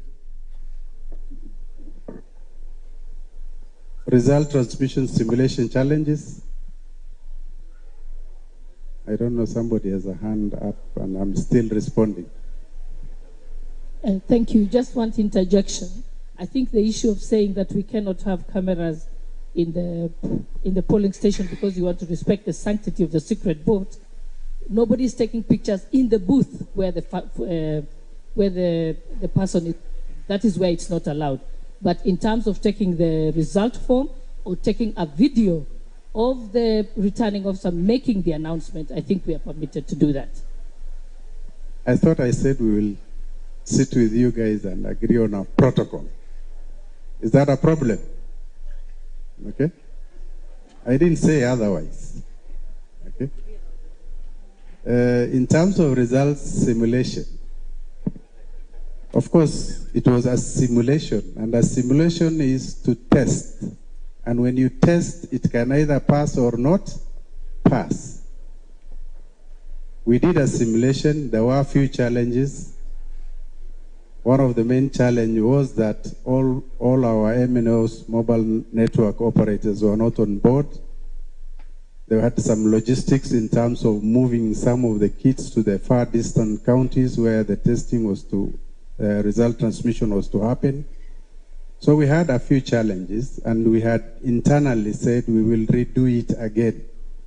And so when we are having learned lessons from that, the challenges that we had, so we will advise you accordingly.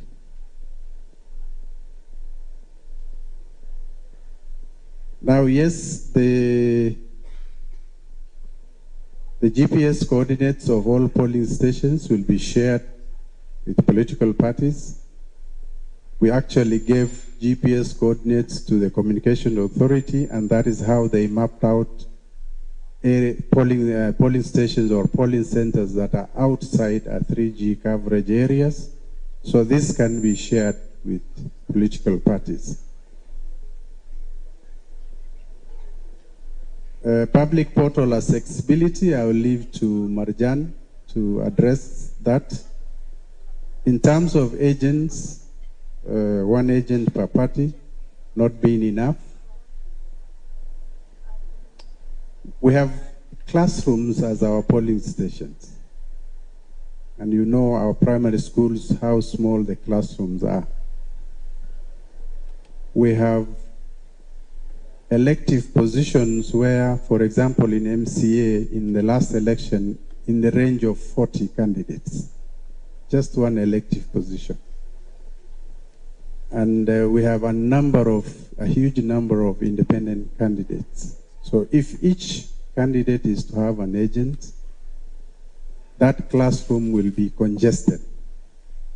Again, we need to have a discussion on how to better manage the agenting process so that the poll officials and the agents can be accommodated in the classrooms that we have.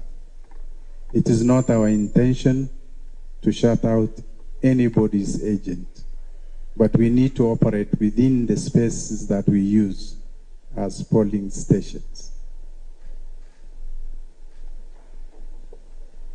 Now, the question was asked, how do we ensure the 6 ballot papers that you give to a voter is accounted for? It is the Commission's desire that ballot papers issued to a voter are all placed in respective ballot boxes. We've even made it easier to match the color of the ballot paper with the lid of the ballot box. And this is for purposes of ensuring that the voters are guided. And part of our trainings is to ask our presiding officers to ensure that ballot papers issued are put in respective boxes. If you don't want any candidate, leave it blank, but put in the respective ballot box. But sometimes the reason earlier on when we were discussing the issue of the register, the reason why we are saying putting more emphasis on the digital register is because when there is this manual register, if in that particular locality is a stronghold of a particular, for example, presidential candidate, and if they cannot agree on the other seats, at least they agree on a presidential candidate. So in that respect, they may issue ballot papers of a presidential candidate and put in the presidential ballot box, and they may not bother with the others. So this sometimes makes a disparity between the figures of voters for presidential and the other candidates.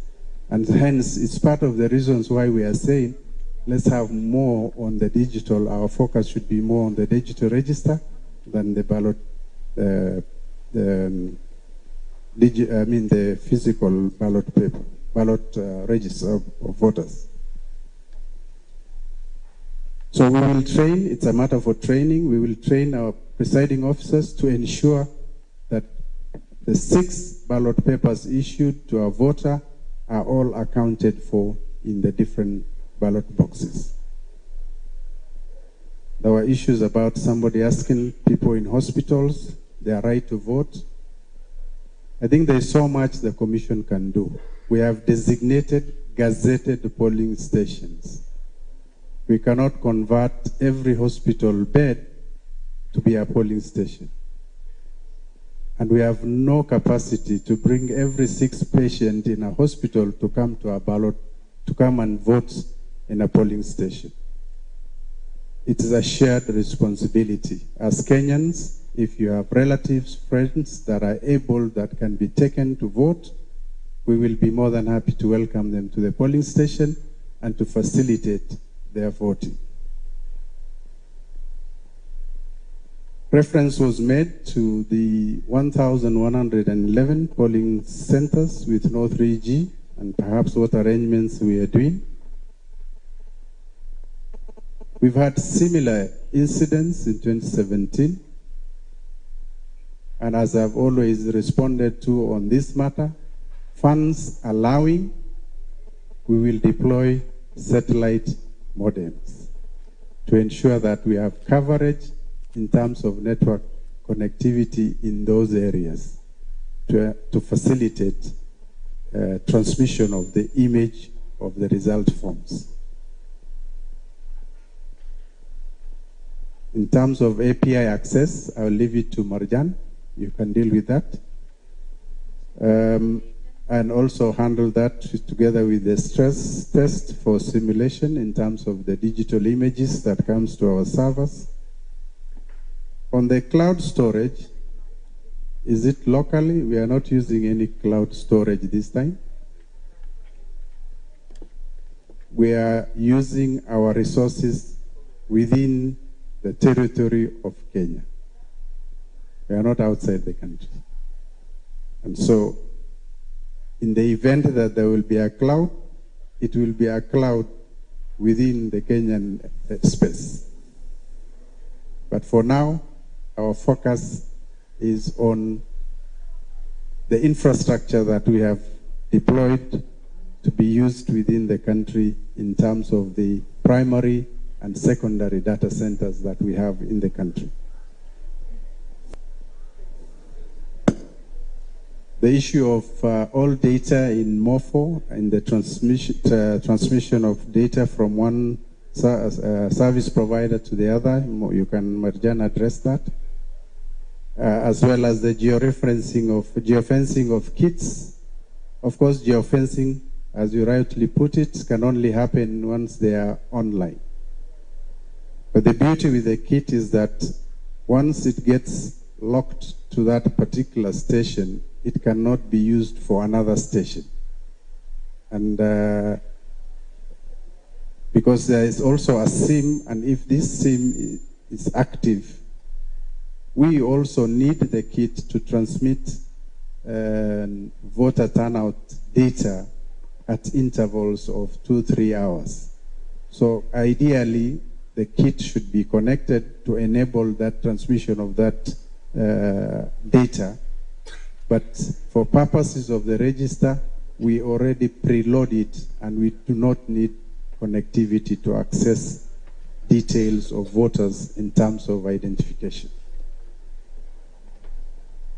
So I think I'll invite Marjan to finish off the remaining questions. Thank you very much.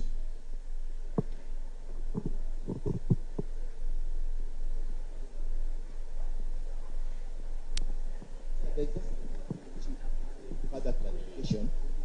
The question of presidential ballot. Regulation 83 requires that, Ben Sihanya, the regulation 83 requires that the presidential shall be announced first, and that's the rule. But then there is the issue of what if the presidential ballot was mistakenly placed at the ballot, and yet you are starting the presidential ballot.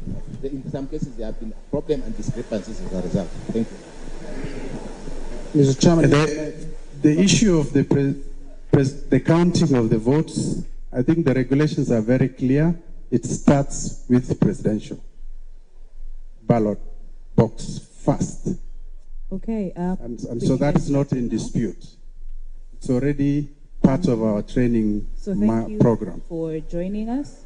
Now, for purposes of this session on youth as partners in Black service. My name is Rebecca Nyankia. I work with the National AIDS Control Council. I am the program officer for adolescents and young people. So really, young people are very close. What is happening? This session is on youth, as I said, youth as partners in Black services. And I'd like, I don't know about you, but as myself, when I was 18 or 15 or in campus, I was obviously not. We have been overrun. Blood or organs. Is it a technology failure? I understand why it's an important conversation for us to have. Complementary. So I think it's important for us to figure out how to engage young people more and how to make this an important cause for them. Given that they're the largest number. But anyway, if a ballot paper, for that reason, if a ballot is cast in the wrong ballot box, but we also have some people joining us. We will not transfer it to the right ballot box, and I think over here you can correct me. It is a spoiled. So when we get into the strange, to put in stray ballot paper. So that we are able to if it is a stray ballot paper, it's not counted as a valid vote. The purpose of this session and that is the procedures that we have. Okay? It's already taken care of in terms of our training. In fact, we have spoiled. So the purpose of this session is that we rejected young people. What are some of the challenges that they face? In terms of blood you may want to come and elaborate on that, Oye. and how this can be a relevant conversation for them as I'll well. give you a chance to elaborate on that. But if a ballot paper is not in its rightful box, then it's not counted as a validly cast ballot paper. Okay? I don't know if Ben, Prof, if it answers. Okay. Marjan? Yeah, I just wanted to say something before Marjan answers. Mr. Chairman, we appreciate the session, and we just want to note that obviously this is a process. We want to make sure that every phase of the process is credible and believable. And I just wanted to raise an issue about procurement, and that concerns the procurement for the printing of the ballot papers. We want some more information about where the printing is being done, who is doing it, what company is responsible, and perhaps the ownership of that company. And secondly, the question of the procurement of technology.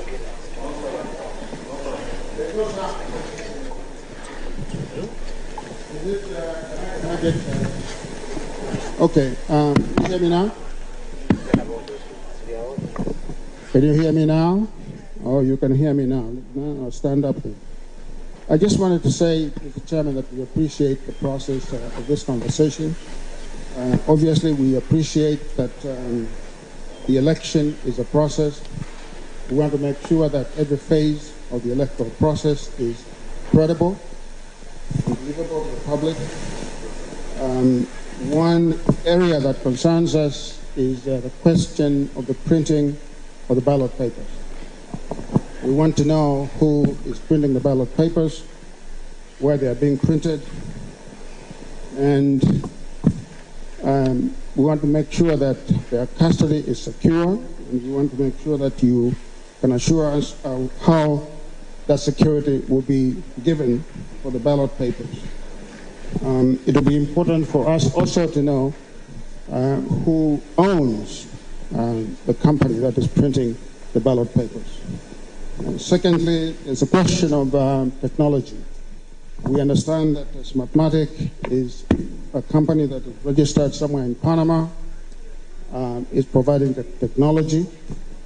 We'd like to know, again, the ownership of the company, the connections to the company that people in this country may or may not have, so that we can be sure that the procurement process is transparent.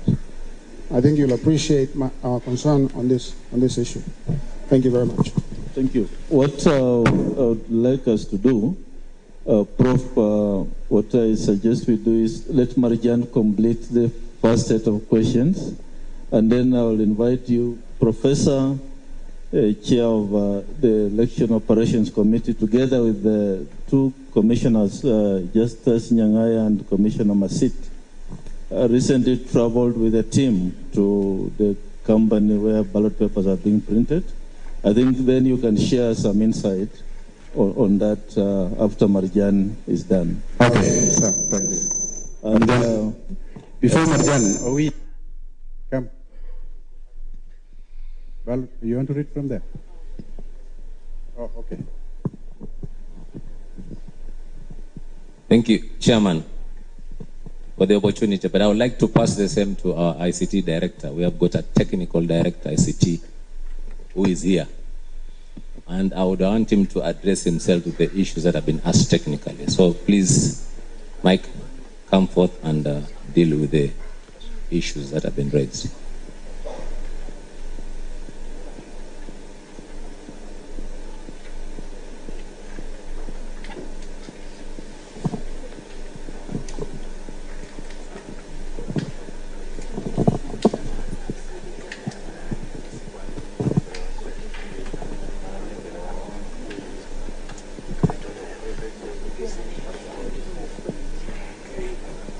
Good afternoon. I'll go through the technical questions that were asked. The first one, simulation, that there were some issues raised in the last meeting. It was not user-friendly. Have we addressed? The answer is yes. We've been working with the vendor since 9th to improve on some of the features. For example, it was not clear in each county, in each constituency, how many results had been received so far. That will become more clear in the new version we are working on. Number 2, assurance that the public portal will be accessible. I wish to confirm again, it will be on the public internet, accessible to the media, observers, and the general public. In addition, we are working on the API. Someone asked when you'll have access. We understand you need time for integration of the API. We are working on this, and from next week, we're going to start engaging with the technical representative of all the major political parties, the presidential candidates, so that they understand the technology we are using. We work together on technical issues like API, so that they are ready as well to prepare themselves. As the chairman said, if they want to do their own parallel tallying. I've answered on API. Data migration. There's a question on what assurance that we've migrated and deleted data from the previous vendor after migration to the new vendor. The fact is, we have not deleted data from the previous vendor because that data remains reference. We do not want to delete its reference and will be retained until we have maybe at least 3 years, because it is a reference data that we paid for. So there's no need to give you evidence of deletion. We have not deleted it. We still keep it as reference. But the entire register, as at that time of 19.8, has been migrated to the new vendor. In addition, we added about 2.5 or so million voters registered through ECVR 1 and 2, and deleted dead voters, and people who had registered with fake documents. And as the chairman announced, the register now stands at 22.1 million voters after all that is done. The last is geofencing. Geofencing of the tablets. Geofencing means the tablet is marked to only operate from a certain point, using satellite technology to mark where it is at any single point. There's a debate on what to do. Do you geofence because it consumes a lot of power? Do you geofence and use so much power that you cannot, as a result, work with the kit the entire day, transmit result, transmit logs? Most of these kits, we expect them to work for at least, I think, 12 hours. So we decided to select that instead of geofencing, we keep entire serial numbers of all the kits, and we assign each kit to a specific polling station. This data will be shared with all the political parties before the elections, so that you are able to verify post-election or during the polling that the same kit that was used, the same kit that we shared is in a specific polling station is where it's supposed to be. I realize your concern here was that you are saying 4,000 kits have been lost and can be used to transmit spurious results. This cannot happen. In the security we have deployed in the new system, and indeed even in 2017, Before, in the production facility that you are going to visit, you are going to see that the servers that will receive result will be pre-configured to know which kits can transmit result, and only those kits which it knows can transmit. Nobody else can install that software because they do not have access to that software, and that software is the only software that can transmit results.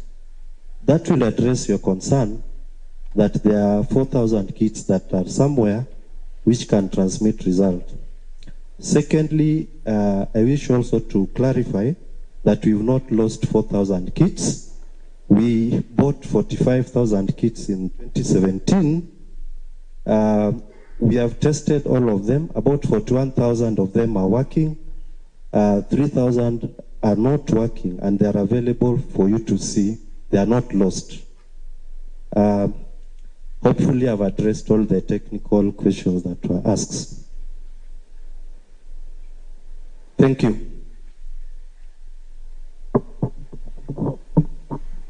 Yeah, thank you, Mike. Prof, the issue of the ballot paper factory. Thank you, Chair. The ballot paper printing farm, Professor Mwaure wants to know more about it. We also wanted to know more about it as commissioners because we are not involved in the procurement process, as you may know, as commissioners. And therefore, the commission directed that my committee go and inspect and see and quality assure on behalf of the commission and the people of Kenya that we have the right firm doing the printing of ballot papers and other statutory forms for us. I went with Commissioner Nyangaya. Maybe you stand up wherever you are. I also went with Commissioner Masit. And so the three of us, and we had two technical staff accompanying us, one from the Directorate of Voter Registration and Election Operations, and another staff from the Directorate of Procurement and Supply Chain Management. The company that has been given or awarded this contract is Inform Lycos. This is a company owned by a Greek national. It's a company that has been in security printing business since 1897. It is listed in Athens Stock Exchange since 1994. It has a strong European business footprint. It does print works for a number of countries in Europe. In addition, it does work for you in UK and also in US. It also does work for institutions and business companies in Middle East and also in Africa. They have 6 production facilities, and these facilities are spread across 3 European countries. We managed to visit 2 of the countries. We visited the main production facility in Athens. We also visited the other production facility in Romania. It employs over 1,400 people. The company produces, or rather measures in financial, does work for financial institutions in a number of European countries, UK and US. They do a lot of digital printing. They do security printing. They are involved in digital transformations. And they also do distribution services. The company is ISO 14298 certified. It is ISO 9001 certified. It is ISO 14001 certified. It is ISO 2701 certified. It is ISO 4501 certified. And it is ISO 30301 certified. It has various certifications for various activities, including security printing certifications. As a commission, we were interested in their preparation. As of the time we visited, which is I think slightly or less than a month ago, it had procured over 31 tons of UV dull security paper with custom-made watermark as per IEBC requirements. And what they procured is almost 75% of the requirements for the entire printing of the poll materials that we require for the election. The remaining 25% was in another facility which they get their raw materials from in Italy, and it was ready for shipment as and when they are asked to bring over. They had procured 100% of customization inks required, which were majorly 3 different types of inks, and they had required 100% of what was required for the entire print works. So in terms of capacity, we are very confident that they have the capacity to deliver. I was in the committee that was overseeing print works in 2017 for the ballot papers. I visited Al-Ghurair severally then, and having had the opportunity to visit this time, this particular farm, I can confidently say they have twice the capacity of Al-Ghurair. In fact, more than twice the capacity. The main production facility will be in Athens, but they have a redundancy parallel site in Romania which has identical equipments. The same equipments in Athens are the same equipments in Romania. And that can be used as a backup site in the event of any disaster happening in Athens. So as a commission, we are completely satisfied with their choice. They have the capacity. They are involved in businesses far more than the little contract we have given them. Of course, as I mentioned earlier, they are listed in the Athens Stock Exchange, and I don't think they will be doing any monkey business to jeopardize their vast business interests they have in several continents. And so that's the assurance we can give, Professor Makao Mutua. If there is anything else you want, we can ask you to go and see for yourself if you can pay your ticket. We were not even allowed to carry our let alone cameras, even our phones into the production facility. Whereas in Al-Ghurair, we used to roam with our phones. So they are far more serious, and we believe we have made the right choice. Thank you very much. Thank you, Prof. I want to give way forward to this meeting. I recognize the presence of the UDA presidential candidate and the chief agent. I believe you are ably represented. Is it a question on ballot paper? Prof, so you don't move, stay there.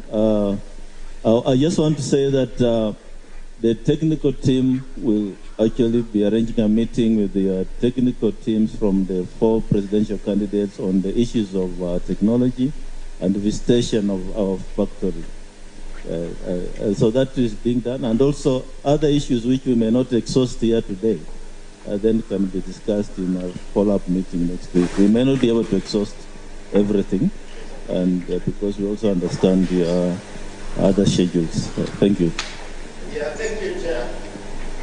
Just a follow-up to what Professor said, and the team that is busy.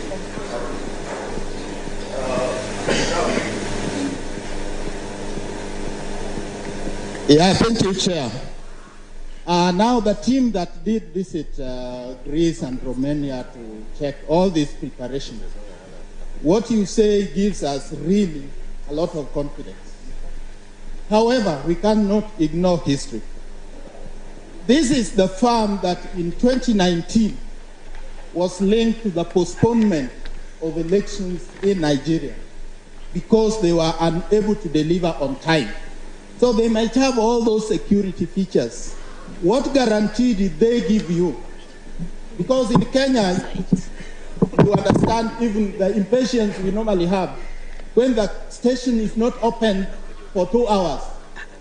So if we have to postpone this election even by a day, imagine the kind of crisis we'll be dealing with in this country. Did you ask them about that particular occurrence, and what guarantee did they give you that we'll have these documents delivered in time? Thank you. First of all, we asked the same question. You botched Nigeria elections. Why should we trust you? The first thing they told us was they were never contracted to do the Nigeria election.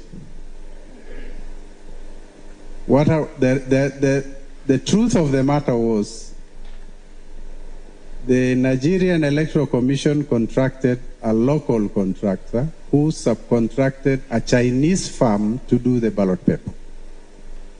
The Chinese firm failed to deliver.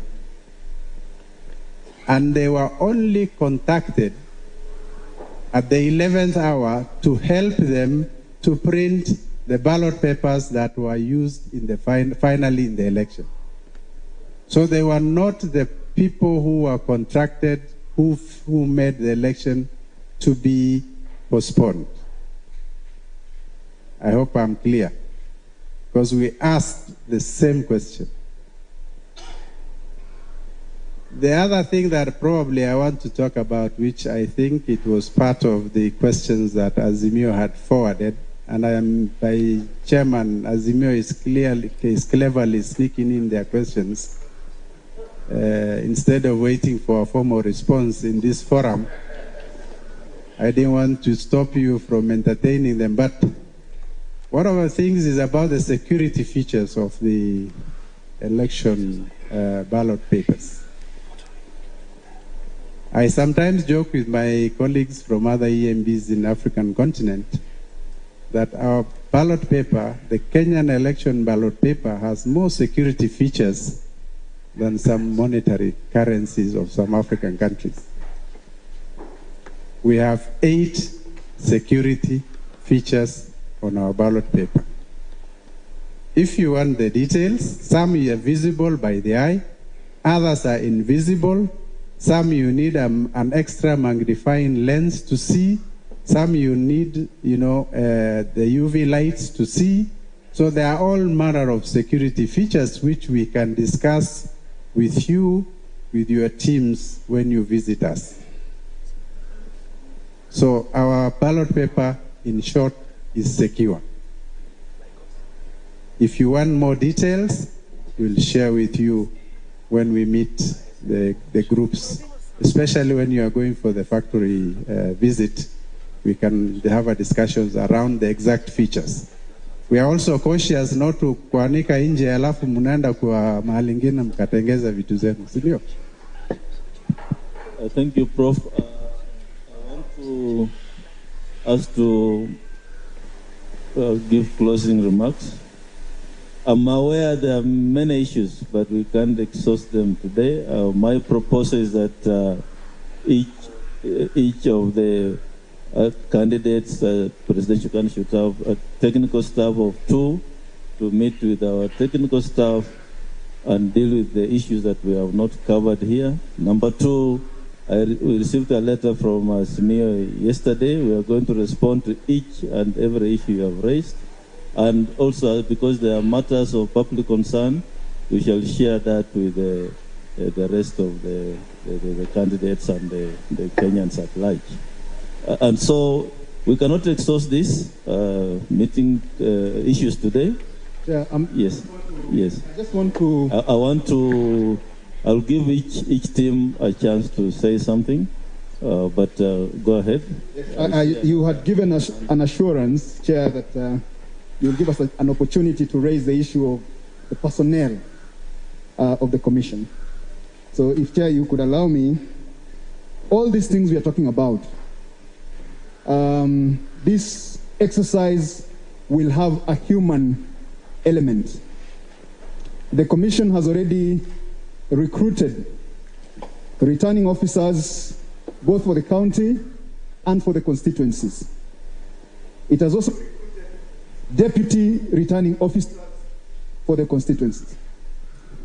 Chair, we have noted with concern that there is a great tribal imbalance, ethnic imbalance in the composition of those returning officers.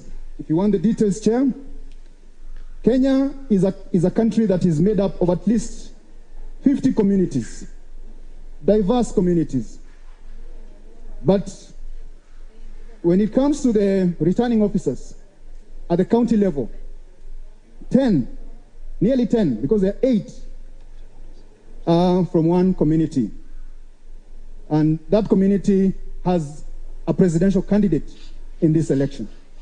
By comparison, the next community that has a candidate in this election at the top level only has 4 returning officers at the county level. Chair, we have also noted that at the constituency level, when it comes to returning officers and deputy returning officers, we are talking about 290 plus 290. 580. Out of 580 key personnel at the constituency level, we have nearly 100 from one community. I have the figures. Can we answer? Yes, I have the figures. I have the data. I have compared, even with the strength of these communities when it comes to the population of the country. What I'm talking about that is leading is not the community that is leading in terms of the general population, but yet in every aspect they have at least double the number of personnel. Chair, you will note that these returning officers are the ones who are recruiting the actual personnel that will conduct this election at the polling station level. That is the real theater of operations for this election. And therefore, if we have... we have understood you. Yes. Can we and lastly, on the same issue, we are already receiving complaints. We are already receiving complaints from some of these places where these officers are deployed. We're talking about Kisii, we're talking about Busia, we're talking about Bungoma. We are receiving complaints from the ground that the recruitment of presiding officers is not going, is going in a very skewed way. And therefore, kindly address that. These concerns will be followed by a written document. Thank you very much. So, do we wait for the written or? You can respond. Yeah. We will still follow it because I've not expressed everything that there is to express because of time. Thank you. Prof, you want to say something? But as Professor speaks, I don't think there's any institution in this which has the face of Kenya as does have. But Prof, go on with it. And right now we have officers in Bomas, The face of Kenya is in Bomas, but Professor... Thank you, Chair. The reason why we said we wanted to meet in camera is because some people get excited with camera. This is to politicize this Unless function. you want to give me a right to respond. Excuse me, you have asked a question, I will have a right to respond. Do not attack my character. I'm here, I can defend myself. I want to respond to the question in my own manner. Character. Okay? Some order, please. IEBC recruits personnel in this manner. When there is a constituency position, the recruitment is locked to the constituency.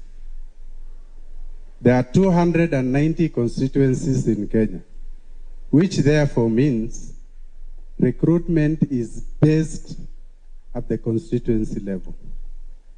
The DRO, the Deputy Returning Officer, the Returning Officer are both recruited, and their ID must read they come from born and brought up in, or born in that constituency. This is to ensure we have the face of Kenya in the commission. When we have a county position, because we devolved our functions in 2017 when we came to office ourselves, we started the county manager position. The first criteria for employing somebody as a county manager or a county accountant or a county ICT or county supply chain is your ID must read that county. The Commission has moved away from using temporary returning officers more than a decade ago. For anyone to insinuate we have just recruited ROs based on skewed tribal affiliation is misleading and wrong. We recruited our staff, some of them as far back as 2012. They are all permanent and pensionable staff of the Commission. In 2017, when there were by-elections all over, the Commission had a disciplinary process, having called all returning officers that had issues in their constituencies. We dealt with them. And the reason why we moved away from temporary ROs is because we want people who are on permanent and pensionable terms, who in the event something happens, they have a lot more to lose than just the 2-3 months they are hired. If you go to Bomas of Kenya today, there are 890 personnel of IEBC on full permanent and pensionable terms. They are the ones who are going to oversee the election. They oversaw the election in 2017 and in 2013. Let's not politicize the staff of IEBC. We are only recruiting temporary deputy constituency returning officer, one position. We have a permanent returning officer on permanent and pensionable terms, recruited in the manner I described earlier. And we have a permanent and pensionable deputy returning officer. So we are having an additional one that is temporary, so that we have in every constituency one returning officer and 2 deputy returning officers, one of them being temporary. And the temporary returning officer deals mostly with only logistical arrangements and not results. At the county level, we have a full-time permanent and pensionable county returning officer. What we have only done is to give him one temporary assistant to help him in the process. But at his disposal is a county ICT, a county accountant, and a county supply chain. So the issue of tribalizing IEBC or balkanizing into one of the 43 ethnic tribes does not arise. We are not a tribal institution. We are a national institution undertaking a national mandate. And our focus is purely on that. If you have a problem with any postings and you have an individual case, please come and see the chairman and say, I have an issue here. And we will deal with it. But criminalizing and giving an impression that the commission is only serving one ethnic group or ethnicity is wrong. We will not entertain that kind of, judgments by anyone. Our staff, we will defend them as much as it has to be, because we want them to be nationalists and to serve this country, regardless of where they are posted and whom they will be serving. Thank you, Chair. Thank you, Prof. All the tribes of Kenya work for IEBC, including the smallest tribe. So, if you have any data to the contrary, share with me. There was a hand here. Has your issue been addressed? Yes, Professor. Thank you, Chairman. My name is Kithure Kindiki. On behalf of the UDA and the Kenya Kwanza Coalition, Mr. Chairman, we want to state that we have full confidence in the Commission and the returning officer of the presidential election. Mr. Chairman, thank you for giving us this opportunity. We have been represented here since 8 o'clock, and we've been updated that our team has raised most of the issues that we wanted to raise. I will only require, now that the presidential candidate is here in person on his behalf, you allow us 3 minutes, which I will share 2, and one member will share 1, and we'll finalize our submission. Mr. Chairman, we will be writing to you formally later today. I hear our counterparts, our competitors had also written to you, the Azimio group. We'll also be writing to you later today on the number of technical issues and operational issues which we think need to be addressed urgently. The one thing that we will request in that letter is an urgent response, because we only have 4 or 5 weeks left and we need to be ready.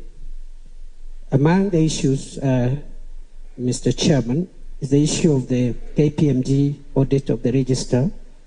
The gaps that were identified, we want to know them in the spirit of the transparency of the electoral process, both before, during, and after. We'd like to know what those gaps were and whether they have been addressed satisfactorily, because that is very critical. Secondly, if we could even have a copy of that report, because I think they're auditing a public process. It should not be a secret. It should be available even to the media, so that we know what gaps exist, when they will be addressed, and so forth and so on. Number 2, Mr. Chairman, with regard to the loading of the data into the KIMS, I don't know at what point the agents of the various parties will be allowed to, at least, I know it's a huge process, transferring the manual register into the KIMS and loading the KIMS is a very huge and burdensome process.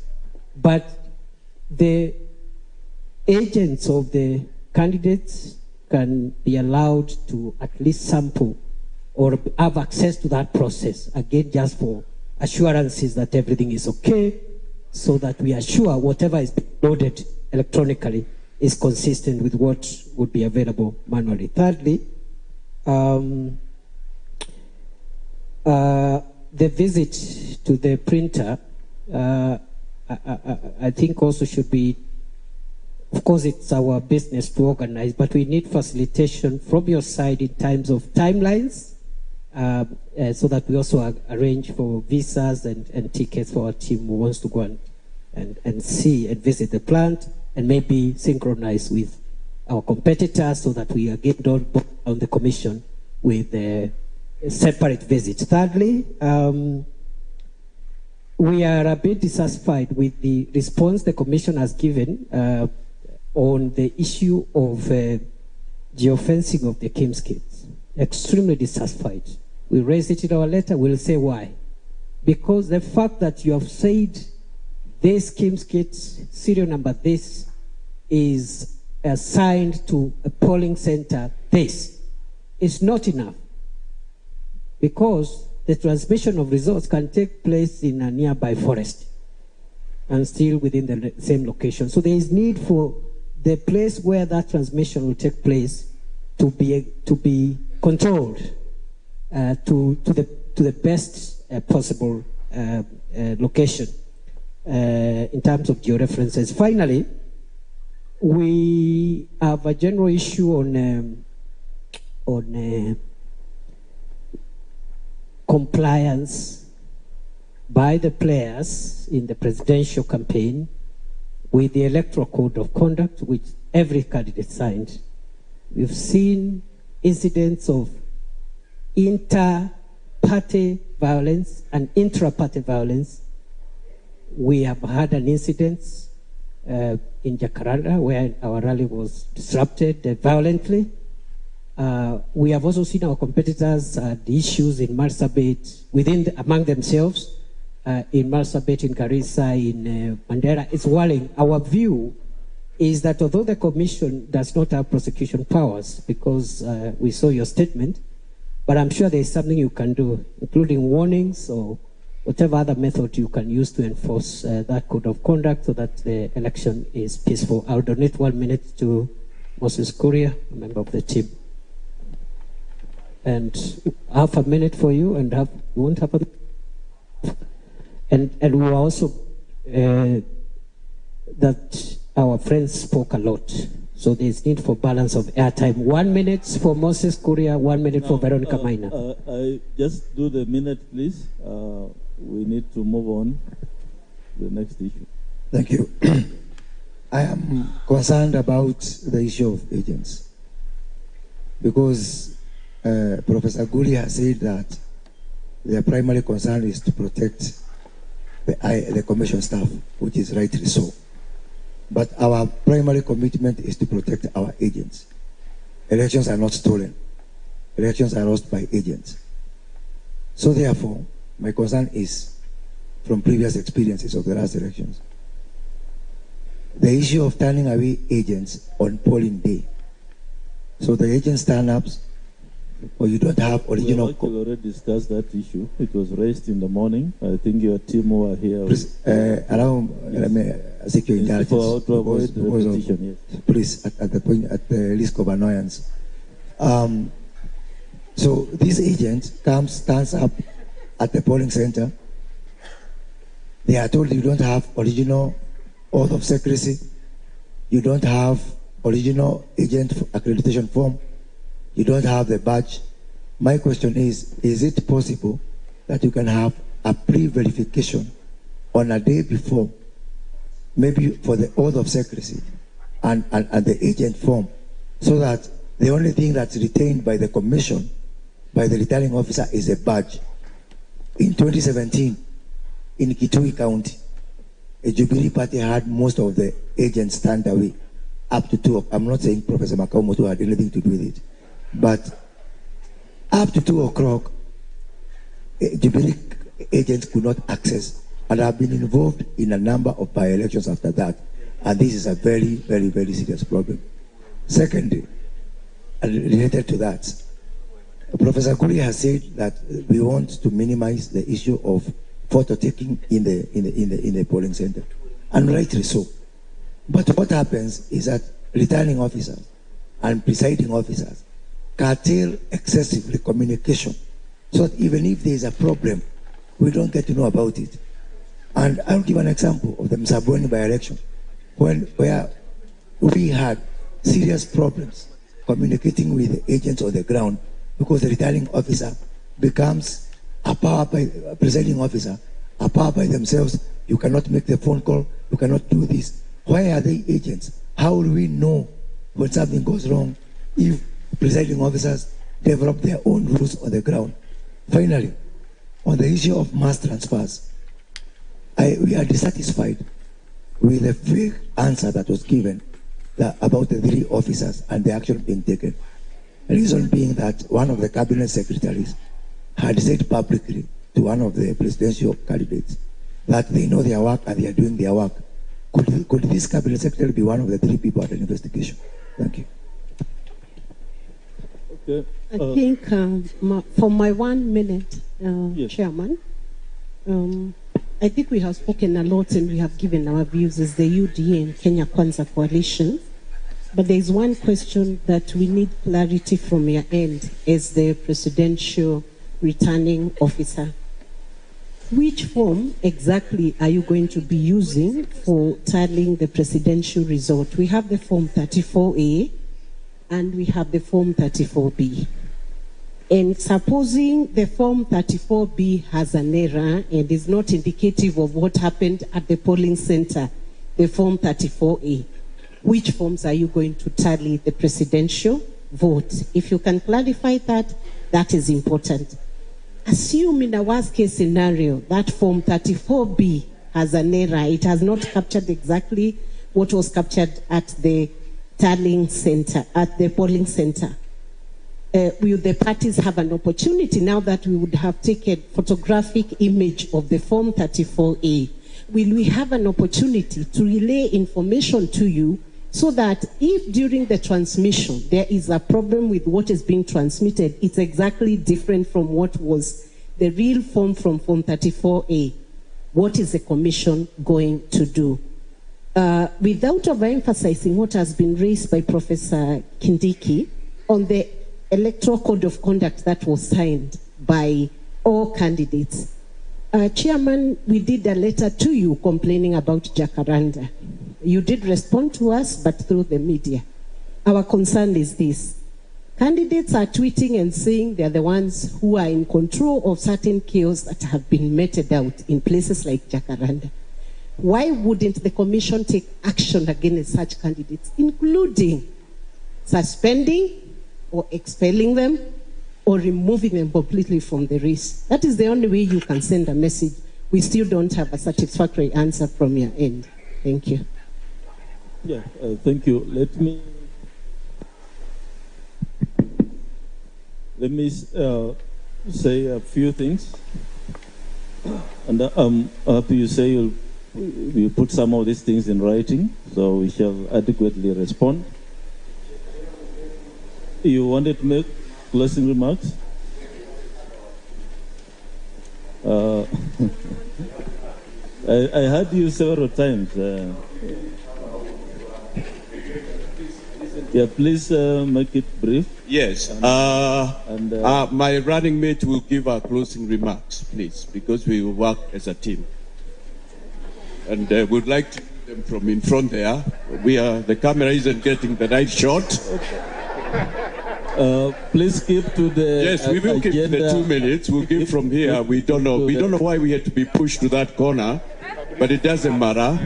Keep to the agenda of the meeting. Yes. Keep to the agenda of today's meeting. Yes. The politics will be. I wrote to you for today's meeting. I itemized the issues. Please. Yes. Please go ahead. Yeah.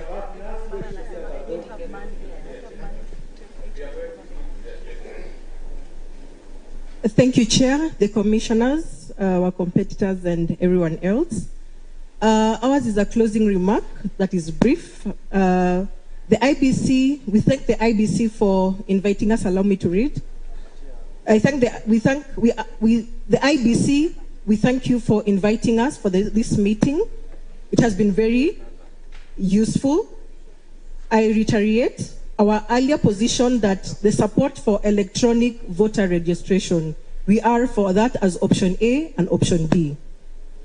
In our manifesto to be launched in the next few days, we support, and we still insist we are supporting, the ICT technology. I am in it, and I know it is possible to have credible elections dependent on ICT. IBC, Mr. Chair, you have done a good job, and anything that borders intimidation, don't allow it. The ground has changed. Kenyans are depending on you. Do what is right. We know that your job is not easy. During the nomination, we learned that some of your staff did not sleep for 3 days. Going to the 9th, 2022, you might even go for a week or so without sleep. You have our prayers, and because we shall be praying for you, you shall overcome. For Kenyans, please, keep peace and more peace. Elections come and go. Don't fight. Our request is to vote and change leaders. Thank you. Mr. Chairman, what in that is outside your agenda? Thank you very much.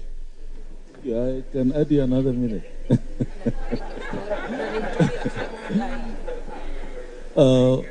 Okay. Yes, please come. I have been vaccinated.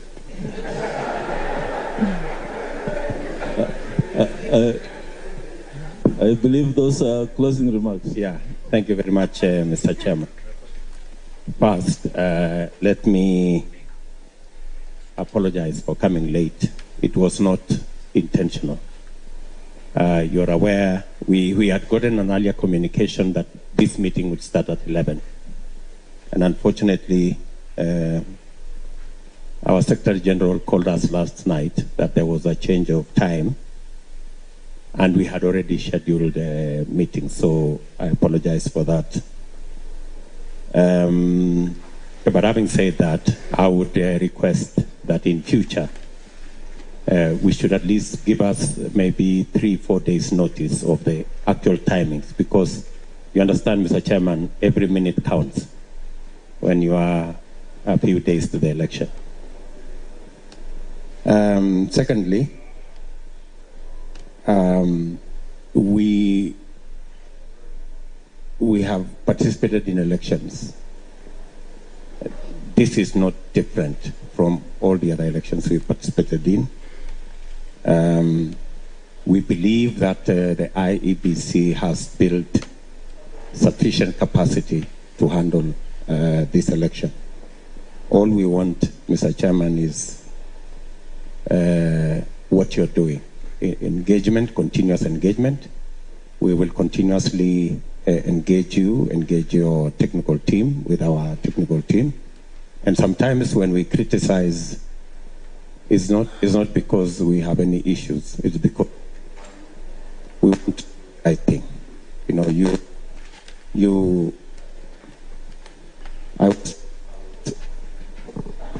I was once told by Paul Muite that when you support a government, you criticize it when it goes wrong.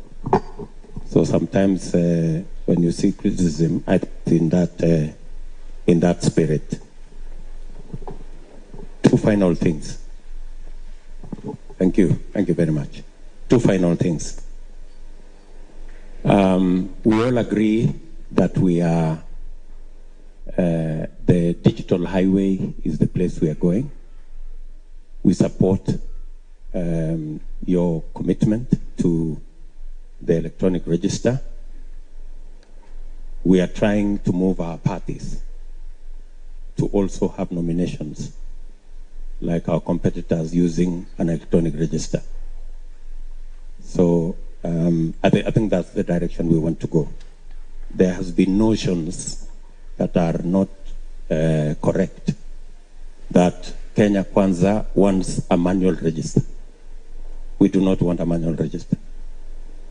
If you give us sufficient safeguards that an electronic register will function without any chance of failure, then we are good. And finally, I was amazed at the number of staff, permanent staff, IEBC have. 800, in the region of 800 plus. Mr. Chairman, that's a very huge resource which Kenyans pay for. you should consider in future deploying that resource to help us with nominations in parties. I think really there should be a consideration because it's a national resource and they shouldn't be waiting to just run the elections. They can also help us run nominations in our parties with the expertise they have. In any case, Mr. Chairman, a democratic election will be heavily informed by the kind of nominations we do. If the nominations are not democratic, you end up with elections that are not democratic. So I think going forward, you should consider as IEBC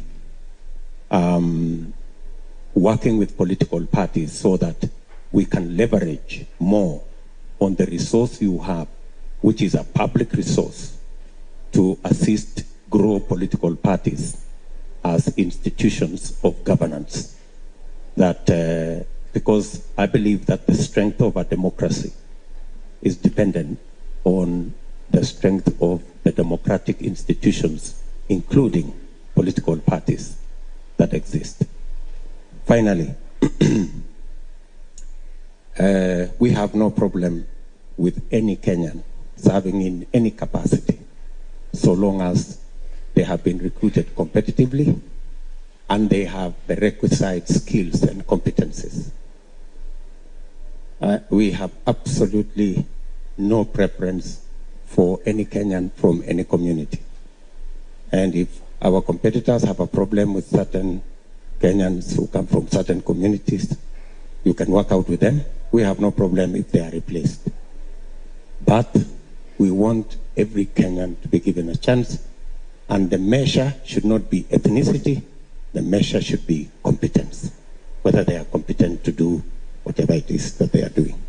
I am on record, Mr. Chairman, saying that even if my competitor's brother was the chairman of IEBC, I would have no problem, so long as he is competitively recruited. Thank you very much.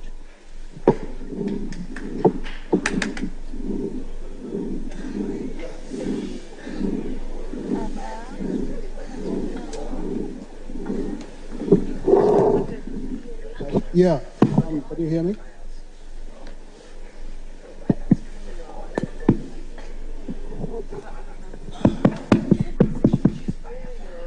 I'm sure that the president has been vaccinated, so there's no risk.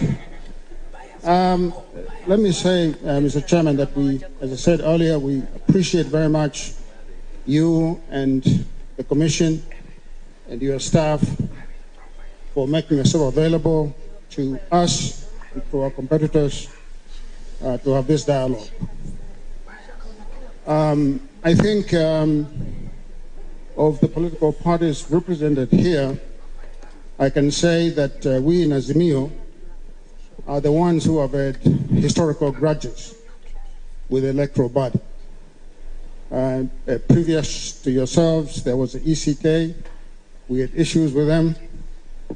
I know that it's no secret. You know we've had issues with this commission before. The courts have adjudicated that matter. But I want to say that we hope and trust that this time around that things will be different. And that's why we are here, to communicate with you, to dialogue with you, to fellowship together so that we can have this election be a credible election that Kenyans can accept and the world can celebrate. We have raised many issues, Mr. Chairman, and I think we've been in constant dialogue with each other over the past few months. We've written letters to you. We just want to make one entreaty to you and the Commission that when we write letters, would you please respond to us as quickly as possible, or at least communicate with us so that we can know when to expect a response. I just want to say that the issues that have been raised by my colleague here, Mr. Saitabao, about the ethnic imbalance in the Commission, these are not, light issues that should be taken lightly. I think you'll be providing, evidence of the questions he's raising. I hear what the Deputy President is saying, that he has no issue with Kenyans. And of course, we do not have issues with Kenyans. But I think that the principle of inclusivity requires, as our Constitution dictates, that public bodies be representative, that they represent the people of Kenya and represent the face of Kenya. I think we've seen some discrepancies. I agree again with the Deputy President that merit is important, but our Constitution also dictates that we look at other vectors of identity, such as region, such as gender, such as disability. All these factors are important when you are constituting a public body like this one. So I think we shall be giving you the information that we have, and we hope to dialogue with you. We do not want to assume bad faith until we get your answers. The Russians say trust but verify. So we are trusting first, but then we'll verify after we get your responses. So, Mr. Chairman, we are grateful to you and the Commission, and we look forward to a free and fair election. Thank you so much. Roots Party, you have... Yes. Thank you, Chairman. My name is Brano Cage. I'm the head of campaign secretariat for Roots Party, headed by Professor George Luchiri Wajackoyah. Chairman, you may have noticed that we have donated a lot of our time to Azimio and Kenya Kwanza. It's because we really appreciate and understand the sensitivity and the magnitude of the work that you do. And most of the time, as politicians and political parties, we do not really take time to appreciate the kind of work that you're doing. So we continue to express our confidence in the work that you're doing. We'll continue to support the Commission where we are needed. And we are appreciating so much that you continue to engage us. And we hope that this will continue all the way to the general elections. Thank you. Thank you very much. Let me stand. I've been sitting for too long. You have asked a lot of questions. The media. Yes, please. Now, let me deal with the questions, then I'll sit, allow the media before I finalize. It is your response. Oh, you want? Yeah. I thought you wanted to ask questions.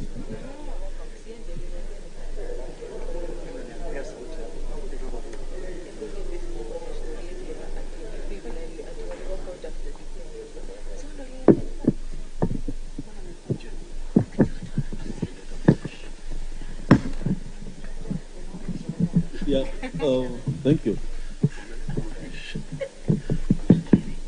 So in closing, I'll start off by saying that a number of issues which have been asked by our stakeholders, it's not audible. Are we okay now? No? Can I have another mic?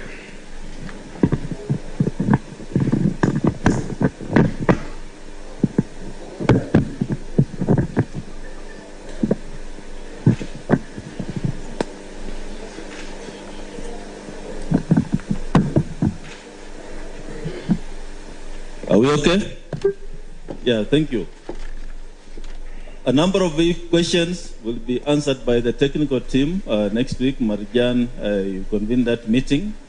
We invite two from each of the presidential candidates to deal with the technical issues. One of them being visitation to our factory, where we are preparing the KIMS kits. And a lot of questions then will be answered when you do the visitation, how the process is ongoing, how the SD cards will be loaded. There's a whole team working on that. The issue of the register will be, of course, addressed. The register will be shared with the stakeholders and broken down up to the, I believe, polling stations. You'll have that information so that you can also prepare for the big day. Visitation to the ballot paper factory, I think dates will be given when the team is going. Fortunately, IEBC does not have a budget to finance the stakeholders, so we shall ask you to look into your kitty, but the dates and arrangements will be made for purpose of visa arrangements and travels, and of course, being welcome to the other side. So issues around geofencing, the technical team will give you more information, anything to do with the KIMS kits, and other questions that you are burning to be informed. I only want to comment on two issues.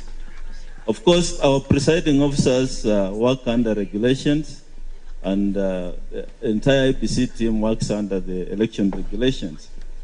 So they don't make laws on the ground as they stand. We work under a legal framework.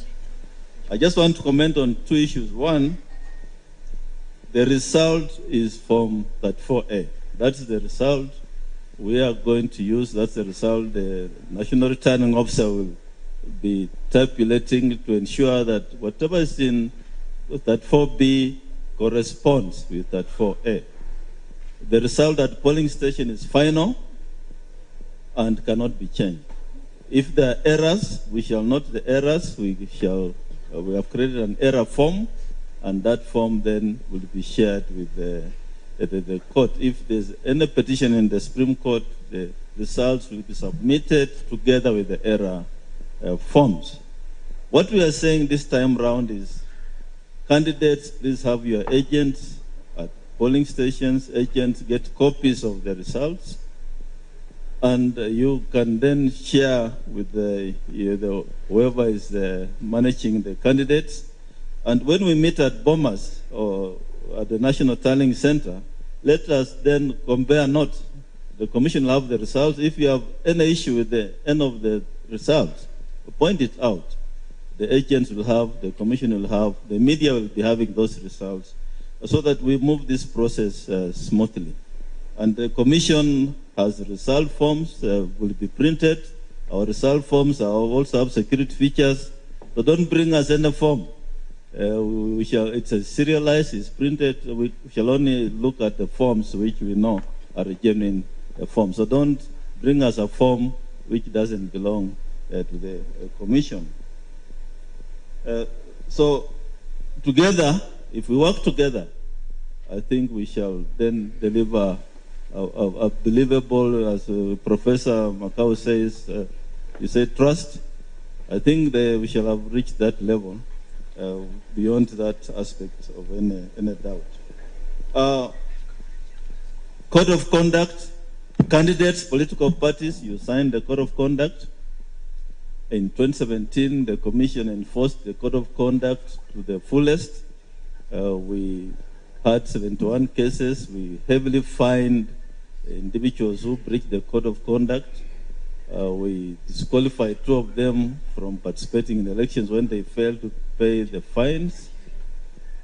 This time round, we gazetted the election date on 20th January and commenced then the code of conduct. But one of the individuals went to court, and the court made a judgment that the commission's code of conduct enforcement committee is unconstitutional. Now, that then took away all the teeth the commission has to bite on any misbehavior as a result of the code of conduct. The commission's code of conduct committee arises from the Constitution. Article 884 provides that the commission shall come up with a code of conduct. So here we were being told that it's unconstitutional, yet it's a creature of the Constitution. So we filed an appeal in the Court of Appeal, which came up for hearing yesterday, and the Court of Appeal has set the judgment for the 4th of November. We all know 4th of November we shall be done with the elections. Now, what are we left with? We are told we cannot summon those candidates who are breaching the code of conduct, or political parties, or all the people bound by the code. We don't have, then the court has taken away from us the powers to issue summons. And so what we are left with is, if you write to us, you have issues about the campaigns out there, all we do is forward your details, our complaint to the DPP. That's what we are left with. And we're also left with preaching peace and telling you candidates, please campaign peacefully out there because this is our country. Don't be violent because we all care about this nation. So that is where we are as far as the code of conduct is concerned. But we shall continue engaging. We shall impress upon the DPP to prosecute. We shall issue press statements as and when events unfold, and call upon you to campaign peacefully. But we don't have the powers to summon you because they have been taken away from us by the court. You are in competition. You are not enemies. And so far, as I said, I'm happy that the candidates, the presidential candidates, have behaved well, except a few incidents we have witnessed. Please avoid those incidents of violence. Our team is here. Please leave your technical team behind as we go to harmonize the campaign schedules that may be clashing. We don't want any clashes of campaign schedules. You can agree. This is our country, and whatever examples you set is what the Kenyan voter down there will have to follow. So mine is just to thank you for coming. This is the beginning of other meetings we may have. For those of you who are not here, I've invited you for the national conference on the 11th and 12th of July, where all the candidates will be given some minutes to make remarks. We expect 500 Kenyans to attend the national conference, and there will be also some international speakers. So thank you very much for coming. I'm told lunch is served, and we look forward to further engagements, and I also look forward with my team to give Kenyans a free, fair, and credible election. Asante sana.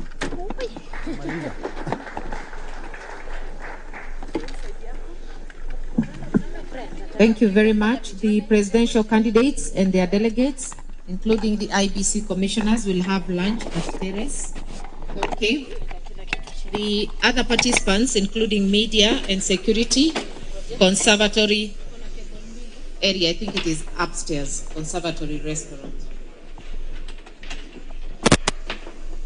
The technical team for the presidential candidates, the technical team are requested to remain behind.